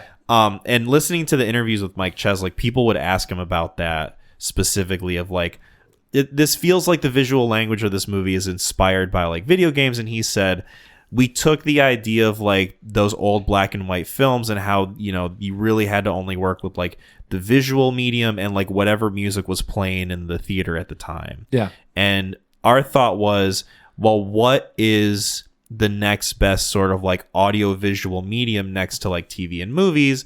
And he said that like we wanted to translate some like video game language into it to see how well it would mix and to see how people would react to that as like an evocation of like their experiences growing up. Because like a lot of people watching this movie, probably on the younger side, grew up with video games, grew up with like this type of like entertainment system and like art form, and we can implement these elements in it and like they're recognizable and they mesh very well together. Because it makes sense, like having this goofy like cartoon beaver movie, it like integrate these like video game elements in it in a way that like feels so natural. Like I don't know, that was like one of my favorite parts of this movie. Yeah, it made it a little bit more fun. You know, I mean, it's not first 20 minutes into this thing, you're worried how stale is this going to be, Right. And for them to, I mean, they took a lot of different ideas and obviously they got it onto film and did a really good job capturing it.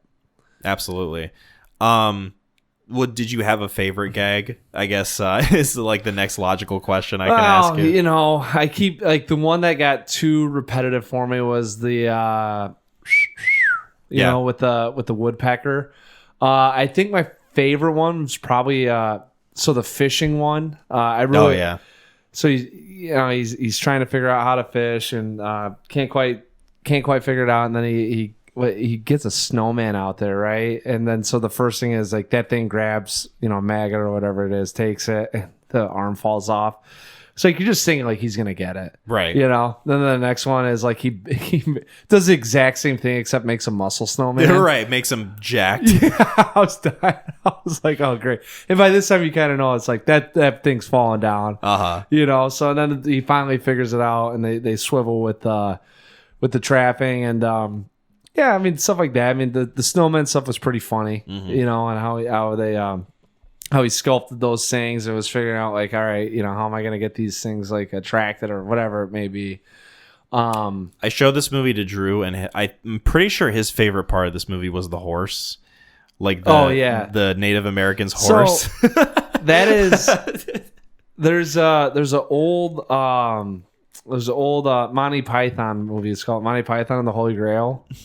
Yes. Have you seen it? I have seen it. Okay. Yes. It's been a while, but I've seen it. Yeah. I like how you prefaced it. It's an old Monty Python movie. Back in the good old days. I was trying to think of who, because it's Monty Python and the Holy Grail, and like I always used to think it was called Monty Python and the Holy Grail. Yeah. You find out Monty Python's like the comedic troupe that made it, so it's their movie with the Holy Grail. Yeah. Anyways, that's why I was saying it like that. But the coconuts, like, so it. Right. I did laugh at that, and like when that guy climbed on that the guy and it just fell apart. Right. You could just like see the two dudes underneath it, just like you know, they're falling over or whatever. Yeah. I personally love whenever like it chooses to acknowledge the limitations of the movie. So like towards the end, like up until that point, like you see the Beavers dispatched in a way that's like so over the top and cartoony and just like just like outlandish. And then like there's a moment towards the end where he's like sledding and they're having like a sled pursuit, and like one of the Beavers like trails off and like just falls off a cliff and just goes like just like plops. No music, no sound effect, no special effects at all. Just like you just see the costume fucking fall flat. And it was so funny to me because it's just like feels so inert compared to like all the other zany shit that's taken place up to this point. And I don't know, there's just something about the acknowledgement of the limitations that just gets me. I don't think it's spoiling anything, or I mean, I guess at that point you're like, who cares? But I actually thought one of the heartier chuckles I had was they built the spaceship. Right. And I just, spoiler alert, it turns out that the Beavers are building a spaceship they're geniuses. out of the old applejack barrel. Yeah. I did get a chuckle out of that because, like, you know, they're playing these. Yeah, they're playing them off as just. I mean, it's kind of like guy. To me, it was like guys dressed as beavers, and all of a sudden they're like NASA scientists, you know? Yeah, or they're like just dumbass animals attracted to shit. Like, yeah, right. Like literally, like their range was so wide. I did get a laugh out of that. Yeah, there was a lot of times like I chuckled out loud. Like it was like, you know, like when you did like that, kind of like, you know, you're not getting in with everyone else, but like it got me probably 10 to 15 times. I like that the frog was a puppet compared to like everything else being a costumed thing. Well, then when the skunk carries it away, the fucking frog's going like, Argh! Yes, I like that. That was pretty good. There's a lot of funny moments in the stuff, and some of it is this felt like it hit a little bit more than it missed, I would say. I mean, that's good to hear. Kind of 50-50. Like, it'd be a bummer if you just were like stoic throughout this entire thing. That's what I'm saying. There's a Looney Tunes, like I don't know how many people you come across that just go like, Looney Tunes isn't funny. Now they can go, it's not their cup of tea, right? But like to watch Looney Tunes and just go like, oh, this is absolutely ridiculous. This is stupid. Yeah. The rabbit would not fit in that hole. Yeah, come on, and just like walk away and scoff. Like you're not gonna have that. So like it's. But there was a chance that it was like, you know, like it's just, it gets redundant. Like how much can you actually do in this time frame? And I will say it's one of the props to the movie, besides, you know, thinking about this guy making it pretty much by himself, is it escalates to a point that's like, what the fuck? But within everything that's been set up within this universe, nothing's out of question, right? But that's why essentially like the ending to me was just kind of like, all right, you know, we've gotten to this point. It feels like the escalations can only go so far before without actually having like dialogue or, you know, any sort of narrative. Like you just have to make it as zany as you can. Yeah. You know, without really, and I don't know if there was anything attached to the Beavers and the, you know, the Sherlock Holmes of it all. And yeah, you know, Sherlock and Watson. Yeah. The scene where he like slaps his mustache off. That's pretty great. Ryland Twos as Gene Kayak. I like his performance. I think he's you know, this is a movie in which like you know, you're not really going to talk about like the performances of it all or like, you know, who gave like the most compelling portrayal, but you can fuck this one up. You can fuck this up, and I think that Ryland Twos as Gene Kayak works well enough to make this like a believable narrative we can get behind. Like, oh, this is a character that like we can kind of like attach ourselves to in a way. Like we can kind of like string ourselves along on his journey and like not feel like he's like too good to be in this movie or like, you know, putting too much sauce on it. Like this guy feels like he's in it and he's like, you know, he's ready to go. He's ready to be in a movie like this. He doesn't, very passionate about being in this thing. Doesn't feel like it's ever mailed in. He's got to do everything's all kind of, you know, body acting, right? And like he has a couple like sound effects he can make, but like it's good sense of physical timing. Yes. I enjoyed his performance, and I thought he did a fantastic job with it. And it's always nice when you get, you got a lumberjack in there and it's completely out of his element, even though he's well within his element. Right. I listened to an interview with him and Mike Cheslick, and Mike Cheslick is this guy who can speak very kind of like eloquently about the movie. He's very like presentative, and he can like sell you on it, and very like kind of like back and forth interview.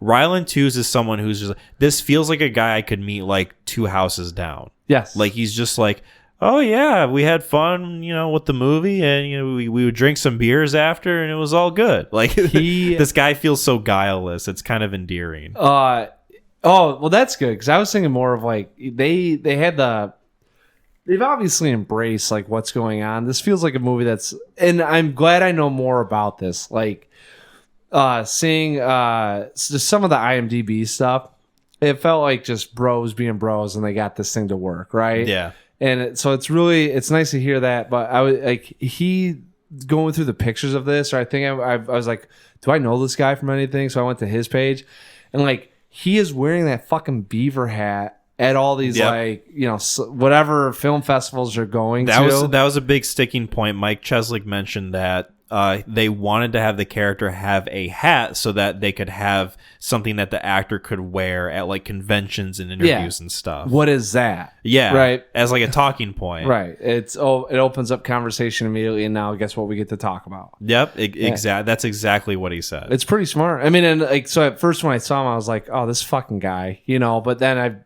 you think about it, and you see the hat, and it's like, well, this film's $150,000, so obviously they're not marketing these hats to sell them, right? But I know that guy. I was like, all these guys just feel like they are like Wisconsinites. Oh yeah, Midwestern boys to the core. Yeah, but like in a very fratty way. So it is nice to hear about. They had a passion project, they stuck by it, and this is like what they find funny. Yeah, and that's you got to applaud individuals that can go out and make it work. Have to check out Lake Michigan Monster. Yeah, I saw that too. I did not see the runtime on it, but I think it's supposed to be pretty short. Yeah, I would guess 25 minutes, maybe 42 minutes. Yeah, let me see if I can find some information. I don't even know if it has like a Wikipedia page. Probably not. It's probably I'll go on Letterboxd. Letterboxd is usually way too unknown. Why don't you ever go to IMDb? Because I like Letterboxd's UI better than IMDb. I go on IMDb and I appreciate the fact that it has like trivia and goofs and like the parental guidance and quotes and everything. I get my quotes from IMDb, so I'll throw that out there. But I feel like anytime I go on there, it's just like, this is kind of an ugly interface that I just don't care to like try to navigate or look at. Well, throughout that whole explanation, it's an hour and 18. That's how quick I got there. I was busy giving you my passionate argument, and then you just one-up me. That's how you do it, ladies and gentlemen. 6.3 on IMDb. I'm still going to advocate for Letterboxd over IMDb. Not that I hate IMDb. There's nothing. Not that I hate Letterboxd. Sounds like you might hate Letterboxd. This sounds like Family Video v Blockbuster. Is there a round Letterboxd 2 app? Yes, right there. I open it up. It takes me to the home screen. Okay. It shows me like what my friends have watched and what they've rated said movies. I can search for the movies. I can go to my profile. I've got my profile all set up. IMDb doesn't have, but this is more interactive for a community. Yes. IMDb is more applicable for research. I will agree. Was there anything else we wanted to talk about with Hundreds of Beavers? No, I think I'm pretty good. Yeah, this was. I felt like this was right up your alley. Absolutely. Absolutely. This is definitely my type of movie. Yeah. Let's get into ratings then. Sure. You want to go first? I will go first. I'm bumping it up a star. It warms my heart to hear project, because this is so not offensive to anyone, I would say, right? Yes. And to find someone that had to incorporate some of this the comedy and to hit a movie like this and to make something that feels like it should be long not feel long. like we talked about, I was like, you got people like one side of the fence. I was the lukewarm Luke guy of it all. Luke cool. Yeah, the Luke rating. I'll give it 4 Lukes. I think this gets like a solid 8 Luke out of 10 Lukes. Oh yeah, we'll do the where's it at on the stovetop? Yeah, I'm turning it to a 6. Yeah. Yeah. Not quite a boil, but Right. definitely you don't want to put your hand in there. We want some heat. The kitchen's going to be a little warm. Yeah. Potatoes are probably going to take 20 minutes longer, but Right. better than them just sitting in cold water. Dinner's going to be ready in 2 hours. No, but I'm bumping it up a star. I had this at a 6 out of 10. This is a 7 out of 10. This isn't something that I am rushing back to see. Like I said, the comedy, the gags, like some of that stuff, I think seeing it on a second viewing could be interesting. I think it'd just be not necessarily more of the same. But it would just be, I might still laugh at the same parts and just, it'd be like the repeat event. So, Yeah. but hearing more about it, this is some of the stuff that we talk about, like with movies. It's actually kind of funny that we get these 2 movies and how unique they are in terms of being made. Right? Yeah. Like while on 2 different parts of the spectrum in terms of what we are experiencing. Yeah, these movies couldn't be any more different from each other. But the passion in like behind every aspect. Yeah. Oh God, yes. Right? Like, oh God, yeah. But the passion behind it, that's what resonates between both of the filmmakers, or all 3 of them, is taking this on. And I got to applaud that. And it does aid the experience and thinking about, this film in more of a glowing light. So I give it a 7 out of 10. Yes. McLean, this is a 10 out of 10. Jesus from Christ. me. Do you have this rated at the same as fucking Unknown Information or whatever the hell that movie's called? Unknown Information. What's that movie that you love? I don't fucking know. It's not called Unknown Information. Jesus. Well, I don't know what the fuck. It's the guy that, oh God, CIA gonna bring down the government through my fucking book. What the fuck? How do you not remember this? What is this movie that we're trying to figure out? One, you're stuck on Unknown Information. The premise of it is this guy's writing a book to take down. Oh, Fateful Findings? Jesus Christ. You have this as the same rated as that. Anytime that you have a 10 out of 10, I'm going to bring that up. Well, I mean, it's justified because Fateful Findings is a totemic film in American media, as well as hundreds of Beavers. I feel like the amount of fun I had with this movie is so much a part of my feelings towards it and my overall rating. Yeah. It is, I think, hitting exactly what it's intending to do. Comedy is one of the hardest things I think we have to gauge with in terms of like a quality of a movie, because it is so subjective. It's either going to work for you or it's not going to work for you to varying degrees. And I feel like this movie has a great escalation of gags. It's got a great visual style that's complemented through like the video game language and just like the inspirations from Looney Tunes, cartoons, slapstick, Buster Keaton, Charlie Chaplin stuff. All those together just make a movie that I really enjoy seeing and just want to see more of. Yeah. And I'm very curious what these guys are going to do next. So yeah, this is a big ol' whopping 10 out of 10. I don't know how many times we've come in here and gave both movies a 10, whether it's you or myself. I could probably go back and figure it out if I look at the list of episodes. Both movies, not just like both movies. That's in what an I'm episode. saying. Like I don't know if we've ever done that. That's what I'm saying. Like I don't think both like I know one movie we both given 10 out of 10, but both movies that have. The only thing that can make it even more crazy is if we got 2 movies and we both rated both of them 10 out of 10. Right. That would be insane.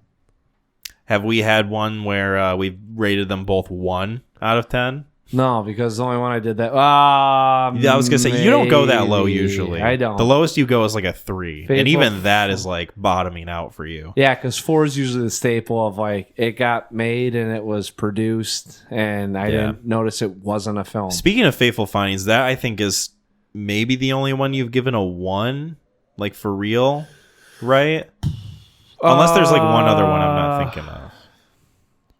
I'd have to go back and look. It would have to piss me off. Right. It'd have to make you like really mad. Like I've noticed that like your ratings get lower the more angry you get at a movie, which is totally fair. Well, I felt that way towards Jobs. That fucking Ashton Kutcher Steve Jobs movie that's what can like piss in a lake and die. Well, like that's I how fucking hate that piece of shit. That's why my spectrum is like, and that's why you're a little bit more of a critic than I am. It's mostly I like wouldn't say that, but sure. Well, you've got a writing background, so you understand, at least from a narrative approach and from the story, what's going on. I try my best. Sometimes I just flail about in the water. Right. But what I'm saying is I'm more of on the viewing experience and the enjoyability and how it impacts my perspective. Mm-hmm. Right. So that's why, like, if you were to do like I'd have probably a shit ton of 7 and 8s. Right. Because that's like a lot of quality movies, Yeah. they're gonna fall on solid flicks. Right. And then so for 3's like piss poor. Yeah. And I think Faithful Findings I gave a 1. And I think I only gave it a 1 because I couldn't get a 0 because it wouldn't rate it. IMDb won't let me put nothing. You speak of like poorly produced, not really a movie, and piss me off. It was that one. I don't know what you're talking about. Faithful Findings is an American masterpiece by our auteur Neil Breen. Still need to check out more of his filmography. Anyway, talked about that film. I've talked about that film. I still can't remember the fucking actor and the name of it. You keep bringing it up. I'm starting to think you really like this movie. No, I really have to give you shit that you gave it a 10 out of 10, and that anytime that you bring up a movie that you give it 10 out of 10, I feel like you secretly love it, and you just don't want to admit it. I'm gonna call it Unknown Information is my new title for it. Unknown Information. That's how really it threw me off. retrieved in my head. That like really sent me through a loop. I'm that like, was what the fuck are you talking about? My computer searched for a file, and that's what popped up. Unknown Information. That's what happened when I accessed that file. That's it telling you that information is no longer there. Yeah, like, that's what I'm saying. It is gone. Yeah, like that's what I'm saying. That's happened in my brain. That's where that movie's at. You're going to enter a transcendent experience, much like Dylan, the great character from Faithful Findings. No. And then you'll have a magic stone. You'll be in a garbage room naked. And then you'll be able to stop your Russian wife from overdosing on pills, maybe? I don't know. I guess we'll have to see. I don't remember. We'll have to see when your powers kick in and you fight government corruption. Wasn't it? I think. Okay, now we're talking about this fucking film. Round 2. No, I can't Bonus remember discussion. anything. The only thing I remember is that damn computer. And doesn't he end up breaking it? He's got like 5 computers. Yeah. And he breaks a lot of them. He like spills coffee on them. Yeah. He like throws them around. They like fall off his desk. Shit's just like it's like the Jackass members. See, they go through so much. There is a great fucking parallel right there about someone who's passionate and good and like Neil Breen on this side. The other guy that just had money and was like, I know how to fucking make movies. And damn it, he did. Yeah, he gives other movie makers a bad name. I'm actually not going to call him a movie maker. A guy that had a fucking You're right, camera. he's a filmmaker. Yeah. He's an auteur. Yeah. He's an artiste. Anyway. Yes. Anyways. That was our Hundreds of Beavers discussion. Thank you guys for listening. We got one more bit of business, but I want to ask you. Oh, yeah. So you've got your nuptials coming up, and you're going to be going on your honeymoon. Yes. Pretty soon after. And I know we talked about it a little bit off mic, I think, last time, but do we want to implement sort of a break in between this episode and then the next time we meet, so that way I can you can enjoy your honeymoon. I can maybe like put in some supplementary content or something. Yeah. That way, you can take like a bye week off or whatever, and then like we'll come back in like a month and then pick up where we left off. Does that sound okay? That's what happens with these bi-weekly things. Yeah, it'll be a month. Right. It feels so long. It does. So I guess I'll just ask you, do you want to give your recommendation or do you want to save it? No, I'll give it right now. Okay. And then you can tease it on the next one with the supplemental content. Sounds good. As a reminder. The only reason why I'm going to give it now is because I don't want to forget For sure doing this. And I'll put it on my watch list if it isn't already. as soon as you. It might be. Okay. This is going to be a film that I've seen that you haven't seen. Literally, just picking it as soon as we started talking about it. One, because we're going to watch Black Hawk Down. Hell yeah. We're going to watch Black Hawk Down. I got so much shit on when I told people that this was my number one war film. And I am fairly certain Warfare just beat it out. Right. And I'm very curious going back now, having seen it, kind of what Black Hawk Down looks like. Okay. And the biggest thing is you having not seen it. Right. So while you're watching it, also keep in mind that when did it come out? Do you have it on Letterboxd? 2001. Okay. So I saw it in theaters in 2001. Oh, wow. Yeah, just keep... Remember, hyper fresh. Damn. Was that... I guess we can talk about it when we get to the episode in a month from now. No, people won't remember this. Sure, ask away. Was this pre or post 9/11? I feel like that has a lot of... Oh, man. This was... a lot of influence on well, that. do you have the Wikipedia up? Dude, it's so crazy, too, because there's a movie with Arnold Schwarzenegger that he was... his wife got captured by, like, terrorists in Venezuela, or... Yeah. You know what I'm saying? And I think it was called, they had to Collateral Damage? They had to change it to that name, right? Yeah. Because it was called something before that, and then 9/11 came out. They had to postpone production. They had to come up with like a new marketing system, and I think they had to change a little bit of the storyline because there was something that a little too tied into 9/11 and how it would look, because it is about terrorists and he is like in a foreign country, I think. Or maybe it occurs on our home soil, like some shit that like.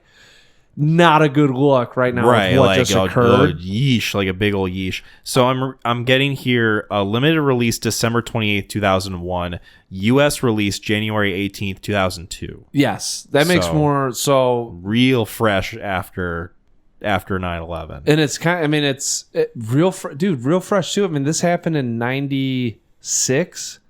It was right, because it's based on a real right when, dude, I read the book. So like this, I read the book when I was like 12 or 13. It was at Plums or Spartan Foods. They used to have that book section. Yeah, and I remember seeing the book and I was like, I love this movie. I really liked it. I want to read the book. And once again, one of those things was sensationalizing war and kind of like, this is it. I'm very curious your thoughts on it. Yeah, but for sure. Like, there are some deaths. I mean, and I'm just more curious now of like rewatching that versus Warfare and kind of like, all right, like where are we at with how accurately depicted this is? And right. Shit, who directed it? It's Ridley Scott. Yes, Scott. I think this will be maybe the 6th Ridley Scott movie we'll have talked about, because we did Blade Runner, Napoleon, Kingdom of Heaven, Gladiator, and Gladiator 2. Yeah. So I think that makes this the 6th movie. Yeah, and I want to go through and see like how many of what directors' movies we've covered, because we've done a lot of Ridley Scott, we've done a decent amount of Michael Mann. Yeah. I think we did go like through and tally. We did a few Fincher. Yeah, I'm gonna do some. That'd be the supplemental content right there. Go through and see. That could be who we talk about. Yeah, our Neon Crew stats. Yeah, hell yeah. Yeah, maybe that'll be something I can conjure up. Cool. I'd be interested in that too. This was pre Ridley losing his mind directing, so like pre Ridley just kind of phoning it in. Yeah, yelling at people and right, having a little zest. Just shoot the fucking thing, yeah. Cool. So Black Hawk Down, and then we'll figure out a month from now whatever other movie to pair it with, whatever's coming out at the time we want to tackle it. I forgot I was debating on doing this. I'm in for Black Hawk Down. One of my the master of ceremony is big Accountant fan. The Accountant 2 is coming out. And I was thinking like that's a double feature right there, but yeah, I mean maybe we could find a way to make it work. I don't know. Yeah. Black Hawk Down with both Accountant movies. If they could be Who knows? I'm not going to shit on Who the knows? singer. I don't think he's listening, but Right. So guaranteed Black Hawk Down. You guys got a solid month to check this movie out before we talk about it next on episode 95. yeah. 95. Damn. 95 from when we invaded passed- Somalia and went into Mogadishu. We passed Clint Eastwood's age. It's fucking crazy. We're older than Clint Eastwood now. When did we pass Hackman? Well, I think Hackman already passed us. You know what I mean? Yeah, I do. That's why I was kind of... Yeah. A little dark. Anyway, be sure to check that movie out before episode 95. Thank you guys so much for listening to this episode of the Neon Crew Podcast. You can find us on YouTube, Spotify, and Apple Podcasts. Be sure to subscribe to the YouTube channel if you haven't already, and give us some 5-star ratings on Spotify and Apple Podcasts. Check out our social medias. We've got YouTube, Facebook, and Instagram. Running the Instagram account. Nice. Adding some music to the posters that I post for upcoming episodes. Check out our Etsy page. We got some merch for you guys.